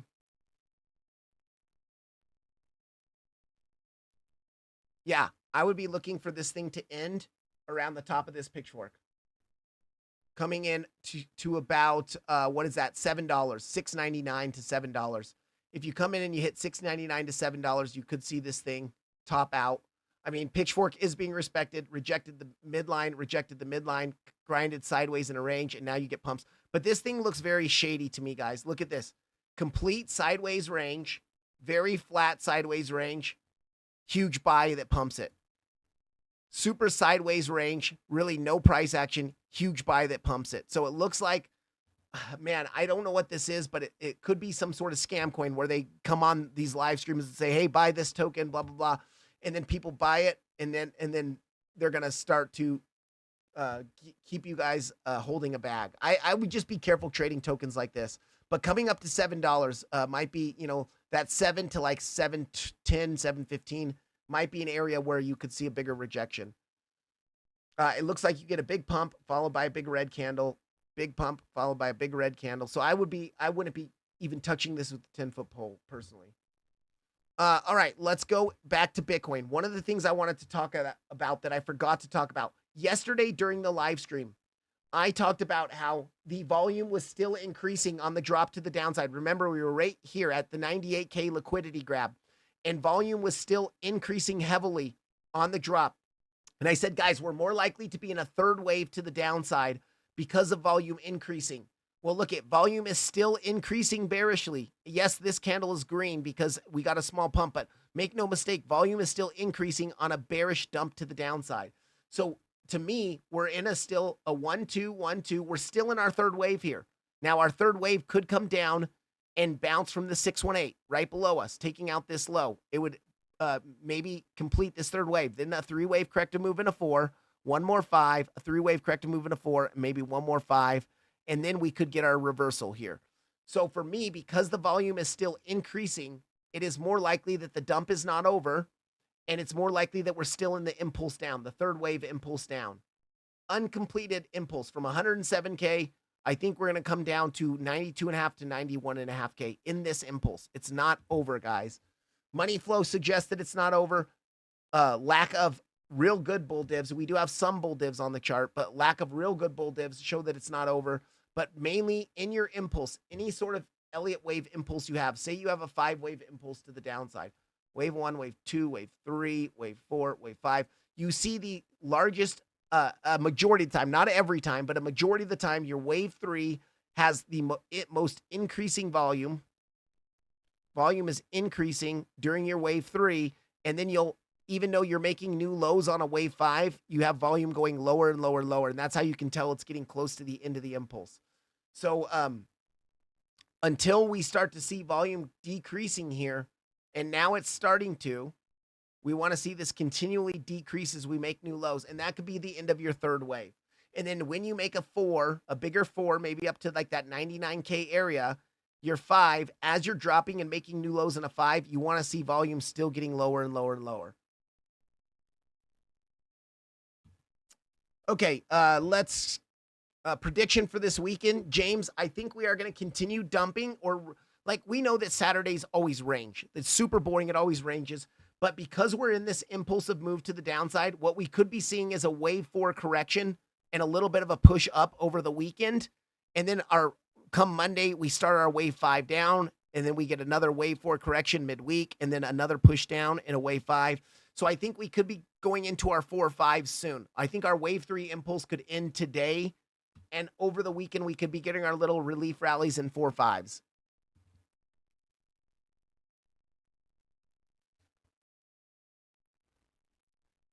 Okay, yes, Arism, absolutely, man. Thank you guys. If you guys get any sort of learning or insight into the market from this live stream, please hit the like button for me. Also, you can subscribe to the channel and share the video with people you might think finds it useful. Really trying to grow a really great community, solid community here, and I love doing what I do here. So I'm happy to be here with you guys. I'm happy to share my experience and whatever knowledge I think I have of the market. So thank you. Sudeep, welcome in. It's good to see you. It's been a while since I've seen you, but thank you so much for being here. Okay, Epic Chain. We can look at Epic Chain. Let me scroll up. Okay.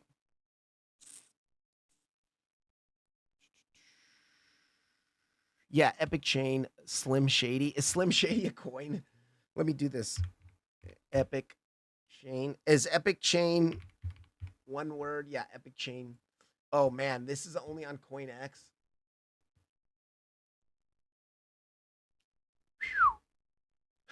Yikes. Well, look at this. Volume increasing locally on the dump to the downside.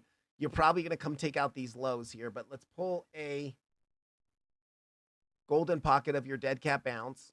We'll wait, let's do that. Let's move it over. Oop. And remember, the golden pocket's got to be on log scale. So we're going to take this, we're going to throw it onto log scale. Okay, you're at your golden pocket right now. So you might see a little bit of a bounce from this golden pocket, but your volume is still kind of increasing here, which is, you could get a bounce, but I would expect a lower high before another lower low. Something like bounce, lower high, lower low to take out that liquidity, and then you might see some sort of rally. Let's go into the 2-hour chart. We're just going to look at this descending channel that we're seeing in here. You have this descending trend line. Come on here. All right, there's your descending channel. So you had the big crash that happened a few Fridays ago, and you're just chopping down inside of this descending channel. Now, actually, let's look at our 786, because our 786 is going to be probably towards the bottom of that channel. Yep, towards the bottom of the channel is your 786. So you might see a bounce from this general area here. And let's look at our naked daily points of controls. Nothing, yeah, nothing above. But look at the way we've been grinding down inside of this channel. It is a liquidity trail. So if we continue to kind of grind down here, you know, bounce from the bottom of the channel 786, and then we could start to break this channel up, you're going to squeeze all this liquidity. I mean, that's a liquidity trail begging to be taken. You could squeeze it all the way. And then you could form more of a sideways range here towards the bottom, and then maybe even come down to take out that liquidity down below. I don't know anything about this coin, but what I would say here, money flow still looks pretty bearish. No bull divs yet on the hourly chart or 2-hour chart. Let's go on to the hourly. Yeah, money flow still kind of bearish. You do see some slight bull divs here. You are at your golden pocket. You could see a bounce from this golden pocket, but the fact that we've been into this golden pocket now, actually, we already hit it back down here. You got a small bounce from it. So I wouldn't be so much looking at the golden pocket anymore, because you already got your test of the golden pocket here. So now I would be looking more at that 786. So throw on that 786 based off log scale. Let's just do this. And I would be looking at that 786 coming in around 57 cents. You do have some slight, okay, wait, from last Tuesday's lows. Yeah, you have potential slight bull divs and money flows coming to the upside. And yeah, I'd just be, you know, there's not much really down here. We're kind of at all-time lows, at least. Yeah, I mean, we're at pretty much all-time lows here. So, but and daily money flow looks pretty bearish, but this looks nice here. So look at from, okay, that's the crash lows. From your low last Tuesday, you could be making bull divs here. Now, if you take out this low, gosh, that would be some nice bull divs. Look at that. 1, 2, 3 drives. If you come down quickly, take that out, you would have bull divs. So ultimately, we might come take out these lows around 46 cents. But 57, you could see a bounce between 57 and like 55, the bottom of the channel. Maybe even just to the top of the channel around 73, and then you continue kind of grinding down here. But that's really all you can look at here. You can pull the volume profile of that range, but you're going to be below the value area low. So if we pull this volume profile after the crash ended, after the crash ended, yeah, you're at value area low now. So if you close the daily candle below this value area low, we're probably at least going to continue down to like 57 to 55.5 cents. And I would be looking for a bounce between 57 and 55. And then, I'd only be looking for a bounce up to the top of the channel where your point of control is. You could see that point of control, 71 cents. So something like this. Boom. Boom, where your point of control is at the top of the channel. And then you might just continue kind of grinding down in this channel. Okay, that's epic. Yeah, thank you, Mark Dutch, for being here, man. Appreciate you so much. Guys, please hit the like button. Do you need to KYC on BYDFI? You don't need to, but I think if you want to get the bonuses, you do have to KYC. It's pretty much like every exchange. Every exchange will offer these bonuses, but you have to KYC to get the bonuses. For me, I sometimes just get on exchanges without KYC, and you know what? You're going to miss out on the bonus, but you're still getting discounts on trading fees. Okay, for super, if Bitcoin goes down below 92K, what other supports do we have if we break down? Okay, good question, Jaffiel. Super is coming down to that support level, by the way, but you can see here, we SFP'd those lows, or we didn't SFP it, excuse me. The liquidity, we fell below it, and we were rejecting on a bearish back test. So that's bearish to me. But we finally hit the 618. But remember, yesterday I said, really, I'm looking between like 24 and 22. Even though the 618 was up at 26 of our macro golden pocket. That macro golden pocket here, yes, we are at the 618, but I think we're going to continue lower, especially because, well, money flow looks bearish here on the daily time frame. But because today, what happened today, we fell below the SFP, came back up and bearishly back tested it and rejected. So I think we're going to continue dropping down here locally. Below 24 cents. Man, dude, if we lose that, you're in big trouble because there's not much in here. There is not much in here at all. What I would look at is, let me just go on to the weekly. Dang, dude, if we lose this, you're in serious trouble to drop. But you can pull your Fibonacci from the bear market lows up to the highs of this cycle. And yeah, I'd be looking at that 786 based off log scale. Okay. So 14 cents. And look at this. If you pull this accumulation range in here, you just pull the volume of this accumulation range, your POC is going to be pretty much right where that 786 is. Now you might bounce around 17 cents as well, 17.7 value area high of that range. Let's throw on some naked monthly points of controls and see if we have anything in there. Okay, you have a naked monthly down at 12.5.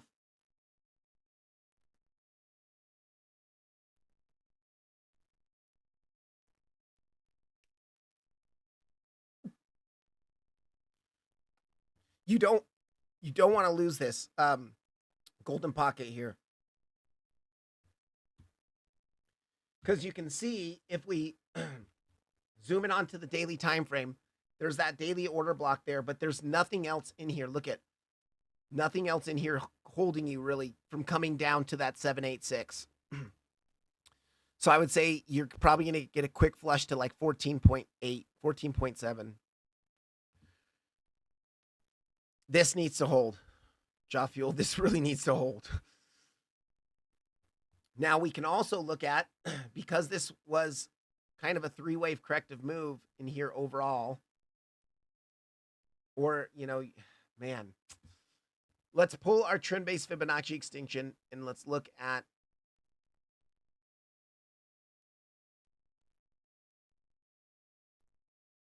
this here. We'll go, yeah, I mean, that's your next level. I would say your next level, because look at the value area high of the range is a little bit above. Okay, so I would say your next big level would be to where that POC is. You can see how my line is on that POC here between 15.8 and 14.1. Because you could be looking at this three-wave corrective move before. A bigger, you know, W, X, and then a Y in here. A bigger complex correction. Oops, I didn't mean to take that box off.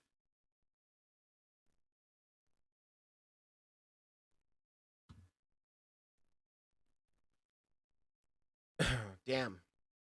That really sucks. Now, volume is getting lower and lower on the daily time frame as we're making new lows coming into that golden pocket. You could see a bounce from that golden pocket, but remember, you really want to look towards that order block inside the golden pocket. 23.5 to 24. Well, whatever that is. 24.27 down to like 22.35 ish, but really 23.72 is your golden pocket. 0.65 golden pocket.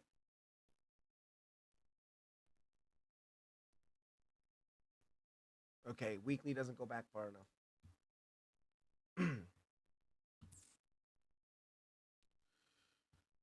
Okay, Jesus Save 77, welcome in, man. Thank you so much for being here, and God bless you too.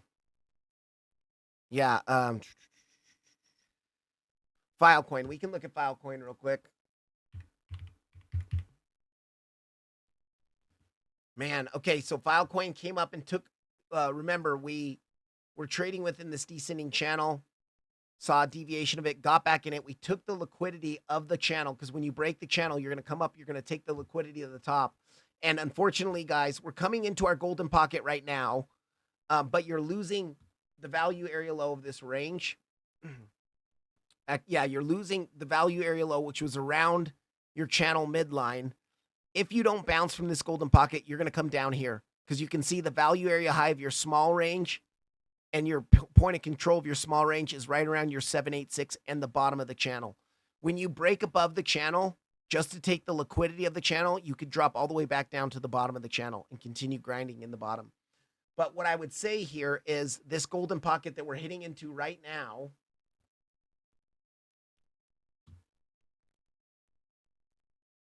is looking, let's just get rid of this now.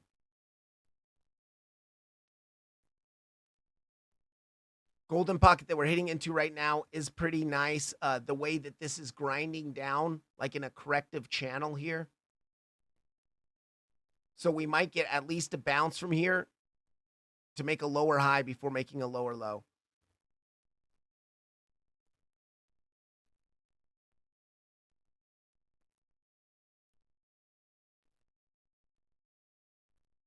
Yeah, I would say, here's the thing. You want to come down a little bit lower. If we could come down a little bit lower to hit that 0.65, then you would pull this Fibonacci here.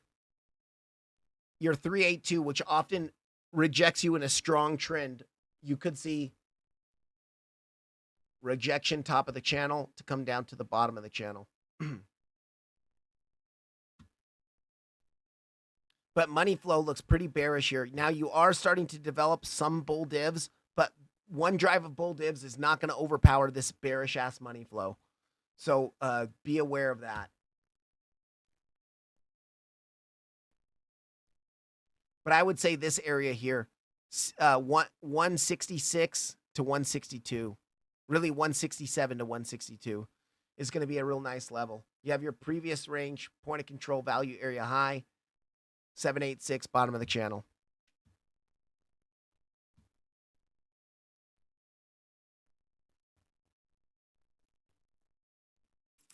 Okay, Bitcoin's dumping. Well, I told you guys it was going to make another new low. We finally made another new low and hit the golden pocket. Okay, here's what we want to see, guys. We want to see this. This could be the end of our wave 3. A wave 1, a wave 2, internal wave 1, internal wave 2. This could all be a 3 here because now within your third wave, you have a 1, 2, 3, 4, 5. It might come a little bit lower. It doesn't have to end here. But what we want to see, and your wave 3 even could come down to 92.5. We want to see a 3-wave corrective move. And remember that 3-wave corrective move, the 0.5 was around 99K. So if we pull a Fibonacci from your wave 3 highs, and let's just put it right on that 0.65 golden pocket, your wave 4 targets are going to be between 96 and 98K. And that's, and actually 98.3 is right where those prior lows were of June's lows. Let's.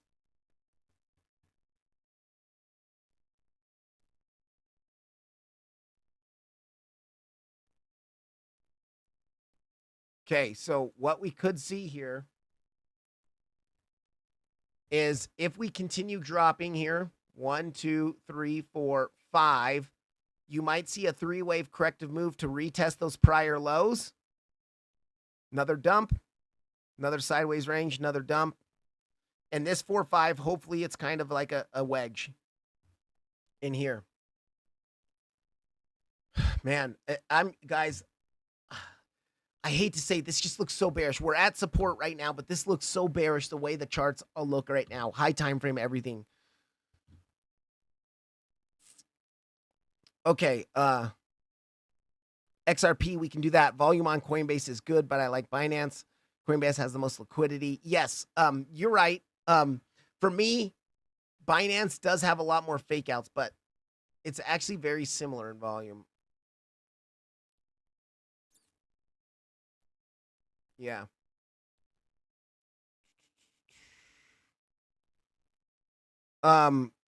So Felix, I'm not going to talk about my position sizes, but my leverage, your leverage depends on your stop loss percentage, because what you should be doing, leverage is just a tool to help you find your stop loss. So let me go back to the Coinbase chart. Say we're going to long at 92.5K, 92.6. We're going to put our stop below that anchored VWAP there, and we're going to be looking for a move up to this 0.5. That's a 3 it's pretty much a 4-to-1 risk reward ratio, right? So, but this percentage is what matters, 1.552. So you're going to take whatever 1% of your portfolio is. Let's just say you have $1,000 portfolio. Okay, let's, hold on. Let me throw the calculator up here. Say you have $1,000 portfolio. So 1% of $1,000 is $10. So that's what you're risking per trade. That's not what your position size is. That's what you're risking per trade. If you get stopped out, you'll lose 1%. So what we're going to do is we're going to take this 1.552. You have to move the decimal over 2 places. So you're going to do $10, which is your 1% of your, divided by 0.01552. Your position size can be $644. So that's what you'd put down for your position size. Now, say you already have 900 of that $1,000 tied up in a short position from up here. Well, that's where leverage comes into play. You can kick up your leverage to 2 or 3x. Essentially, if you do 3x, you're borrowing $2,000 from the exchange, $3,000 from the exchange, and then you can, you just are lessening your margin used. So I hope that makes sense. But you should always calculate your position size based off this number here. You move the decimal over 2 spots. And yes. Okay. Yeah, we'll look at Solana. We're going to look at XRP right now. XRP is actually holding this golden pocket so nicely. So we had this channel. Now, remember, XRP, when it broke down in the crash a few Fridays ago, it broke down so much more than every other coin. Even on Coinbase, look at, we broke down, God, so much on Coinbase within that one daily candle.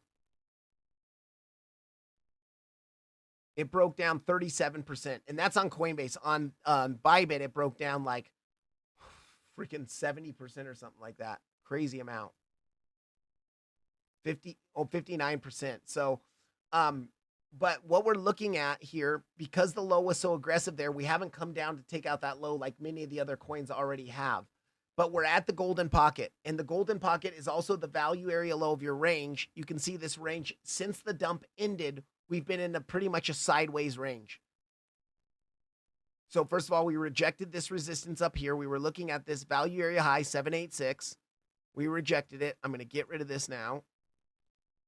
And that daily, let me make sure that's a fresh, is that a fresh daily or did we reject that? Yeah, that's a fresh daily from after the rejection. So, but we are coming down to your support level, which is your golden pocket in confluence with the value area low and a naked daily point of control. Now, what I would say here is we could be forming a little micro inverse head and shoulders here.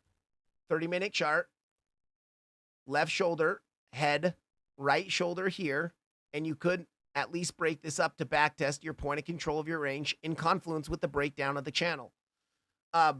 You do have some nice bull divs here. Bull divs. And let's look at pulling a Fibonacci from the lows to the highs. Let's turn on that golden pocket. Yeah, you're hitting into your golden pocket right now, your smaller golden pocket. You can see here.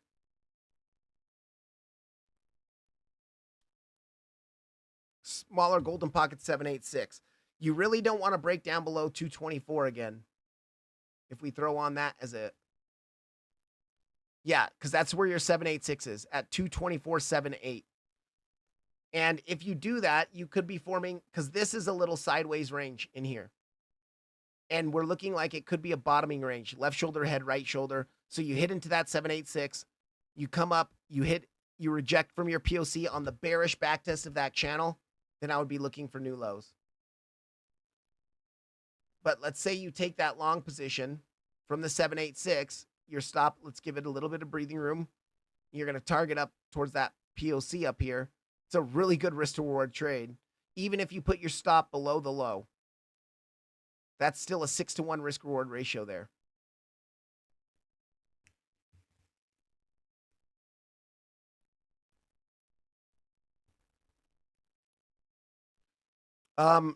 Money flow is coming out on the 30-minute. Let's look at the hourly chart.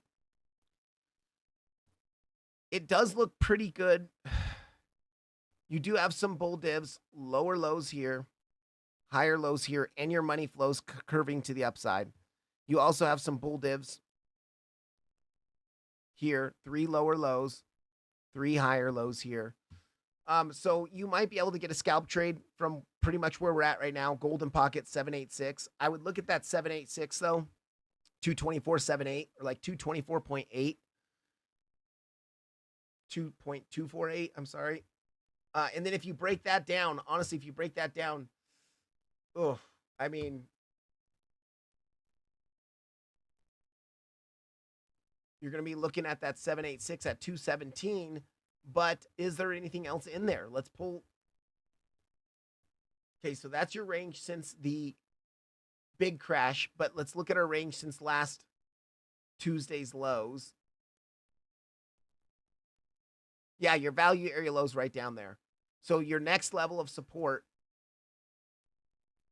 value area low 786. And let's look and see if there's a naked daily point of control in there or a naked weekly too. No naked weeklies.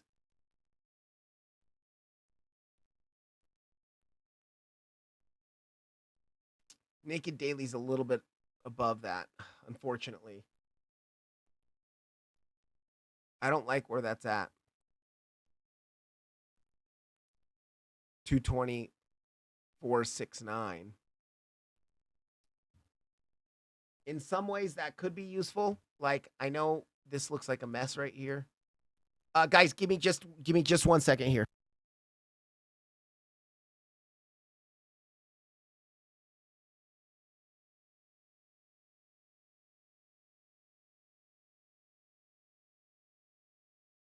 Okay, guys, I got to get going in about 5 minutes here.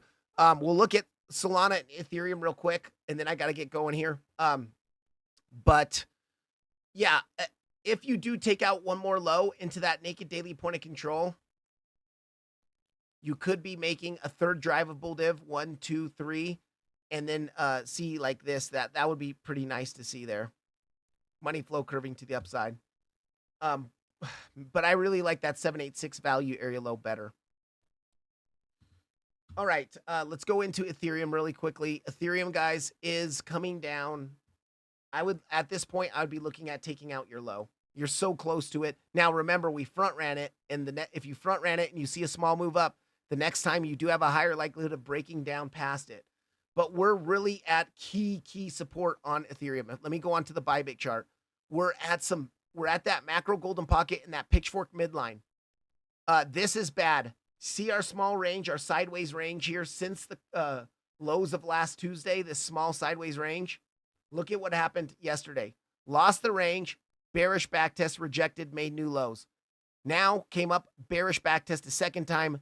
Are we going to make new lows? I mean, it makes sense that we're going to make new lows at least to take out the low from last Tuesday. It makes sense that we're going to come grab that liquidity because we did have a second bearish backtest. And that bearish backtest rejected the value area low of our local range, but it also rejected that very key anchored VWAP. And that anchored VWAP right here is from the $1,400 lows. We're starting to form a range underneath the anchored VWAP. That is not good, guys. That is not good. Local range underneath anchored VWAP means that this likely at least continues down to take out your lows from last Tuesday. Watch for the SFP of last Tuesday's lows at 3,051. If that doesn't happen, Ethereum's going to drop probably to $2,700, $2,800. We have a daily level at 2,800, but the big level, let me zoom out here. The big level to look at, because remember, this is our big pitchfork. We rejected the top of the pitchfork. Okay, you see here on the daily time frame, it looks better here. Rejected the top of the pitchfork, dropped down to the lower part of the band. We bounced, and then look at here. 1 bounce, 2 bounce, 3 bounces from the top of the pitchfork band. But then when we lost it, we fell straight through it and bearishly backtested it and rejected. So now we could be seeing a move down to your pitchfork midline around $2,700 to, about $2,700, guys. And your value area high of your prior range is right around 2670. So I would say 2700 to 2670. If we pull that Fibonacci from the lows to our highs, we look at that 786 and look at where that 786 is coming in. Right there. 2721, right about where your pitchfork midline is coming in. So next support level, I would say, is this. Let's look at our naked weekly points of controls.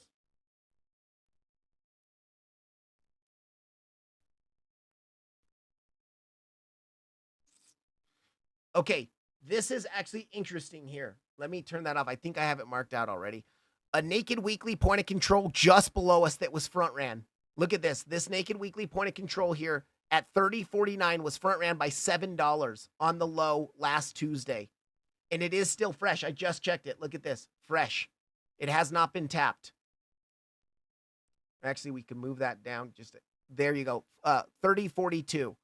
Naked weekly point of control at 30.42. Has not been tapped. So what we would like to see now, especially since we've hit the 886 in a larger downtrend, lower lows, lower highs, lower lows, lower highs. We've already hit the 886, so now it makes it more likely to take out this low. So if we can get one more low, SFPing last Tuesday's lows into that naked weekly point of control, kind of see a double bottom here. SFP, and at least work our way back up to backtest this VWAP, anchored VWAP at 33.31. Is that naked weekly point of control? Okay, this, I might have marked this wrong. This might be an, oh no, there was a naked weekly point of control there. It's been tapped. We get rid of that. We can also get rid of this one. I don't know why I haven't cleaned this up.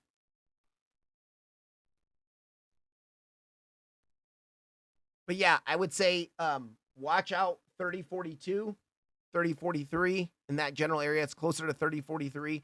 If you get the SFP into 30.43 and get back above it, it might be a nice little long position there. I would play it first as a scalp because there is a potential we're going to drop to 27.21. But like, see how we're starting to find kind of a bottoming range in here?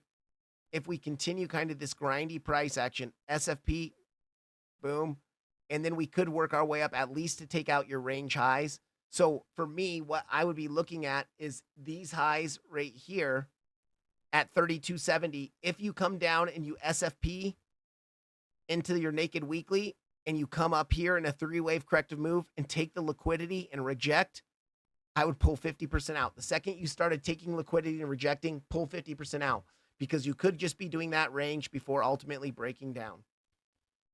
Now, if you get above this high and you keep no SFP of that high, then what I would do is pull my gold, because we're still looking at a 1 2 1 2 1 2. You have a triple 1 2.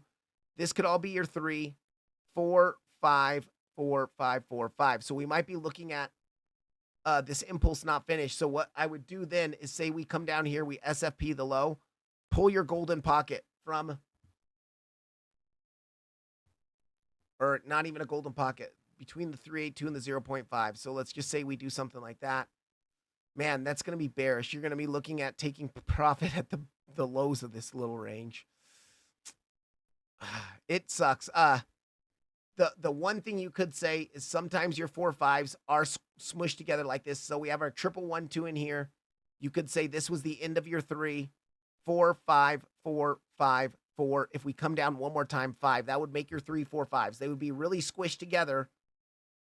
But you have your triple 1 2s in here, your big third wave here, and then your 4 5s in here. So that would, it's kind of a little bit of copium there, but that's what I'd be looking at there.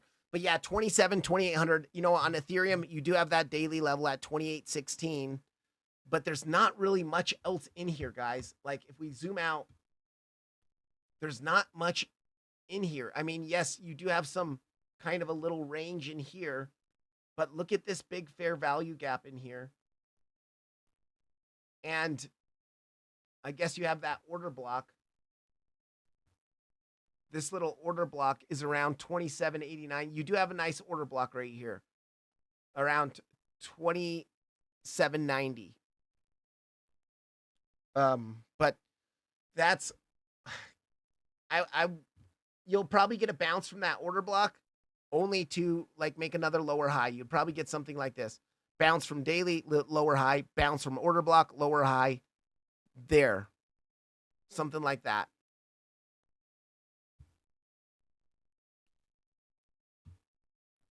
So that's what I'd be looking at. But anyways, guys, I do have to get going.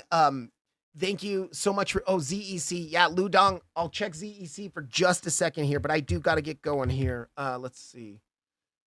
Okay, ZEC, we're at the top of our channel. We attempted to break, or our pitchfork, excuse me. We attempted to break out of the pitchfork, fell back in, back testing. Now we might be able to drop to the bottom of the channel. But what I do like here on ZEC is, look at, so far, this does look like a 3-wave corrective move. 1, 2, 3-wave corrective move. Now let's see if we hit our golden pocket, because if we're looking at a 5-wave impulse down, a wave 1, a wave 2, wave 3, remember, if your wave 4 hits the golden pocket of wave 3, it invalidates it as an impulse. Now you could get a double bottom here, but let's pull that real quickly. So from the highs of wave 3 to the lows of wave 3, golden pocket. Yes, we are hitting into the golden pocket. So therefore, that makes this more likely to be a 3-wave corrective move that could be done with.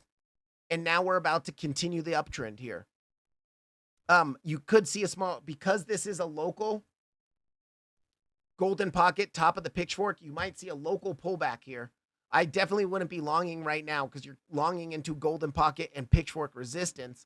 But because this does look more 1, 2, 3-wave corrective, now we're going to be looking for impulsive move. A wave 1, a wave 2, you're probably going to get another 1, 2, and then you would want to explode in the third wave and then get some 4 5s in here.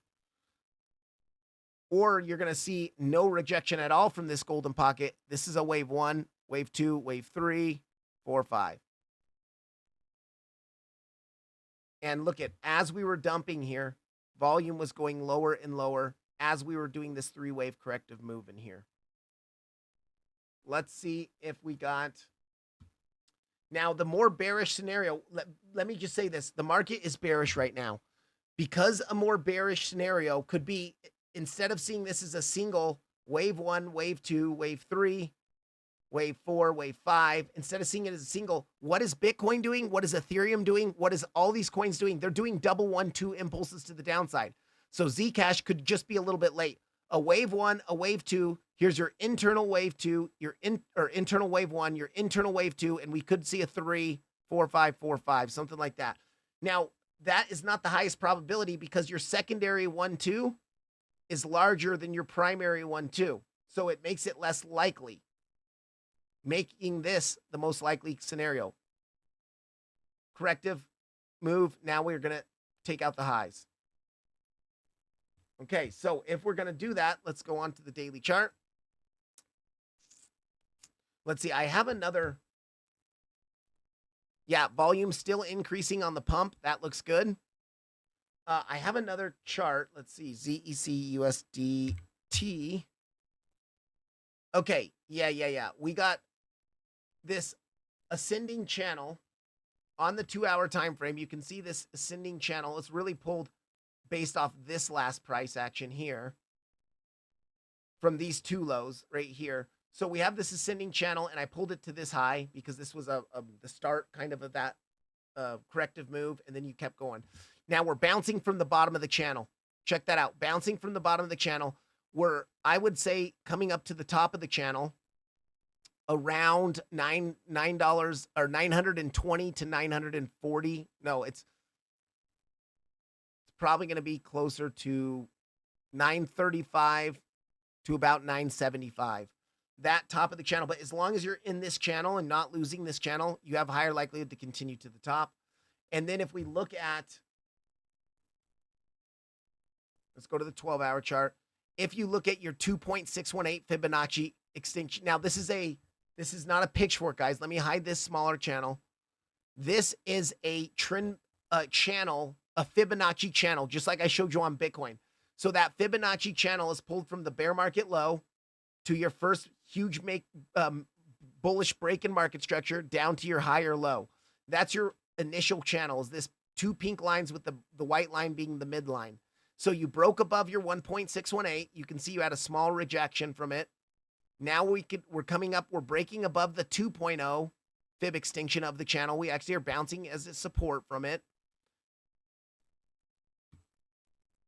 Yeah, bouncing from support from it. And now we might come up to the 2.618, where I would be looking for 1220-ish, 1220-ish to like 1200 is an area where we might end this bigger. But this does look to me like a 5-wave impulse. A wave 1, a wave 2, wave 3, 4, and we might see a 5 pushing up. I mean, Zcash is contrary to the rest of the market. The rest of the market's dumping. This thing's pumping. So that's all I would say. Watch for the watch for the double top locally, because that could be the end of your wave 3, and then you could get that wave 4 corrective move. But until you break down the smaller channel, you're probably going to keep trending in your wave 3. You're probably going to keep trending. And because we just did a 3-wave corrective move here, and we're bouncing from the bottom of the channel, we now probably have a higher probability to come up to the top of the channel again. So if you want this channel on your charts, I would zoom out to the 4-hour time frame.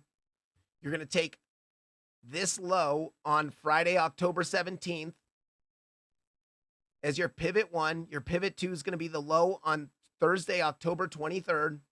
And then your pivot 3 is going to be the high on October 11th. And you can see that channel is being nicely respected. Okay, guys, thank you so much for being here. I appreciate all you guys so much. Please hit the like button on your way out. Remember, we do have the Telegram community with BYDFI. All you have to do is register with BYDFI, deposit $100. Once you do that, you can click the Telegram link in the description of this video, type in /verify in your user ID, and it will get you access to that free Telegram community.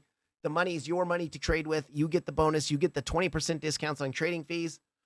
I appreciate all you guys so much. Let's keep an eye out between 92.6 and 91.6K for Bitcoin. We really need to hold that. If we close a weekly candle below 91.6, Bitcoin is in serious freaking trouble. Serious freaking trouble. 91.4, excuse me, or 91.5, let's say. So, thank you guys so much for being here. I appreciate y'all. I'm still looking for more local downside based off of a 1-2, 1-2. We're in our third wave. Our third wave could be done. We could be seeing those 4-5s come in over the weekend, kind of a sideways and down range over the weekend. But between 92.6 and 91.5 is really key support. Remember, the bottom of the pitchfork's there. The bottom of our channel, our log channel is there, Fibonacci channel. So thank you guys for everything. Please hit the like button on your way out. Have a good weekend.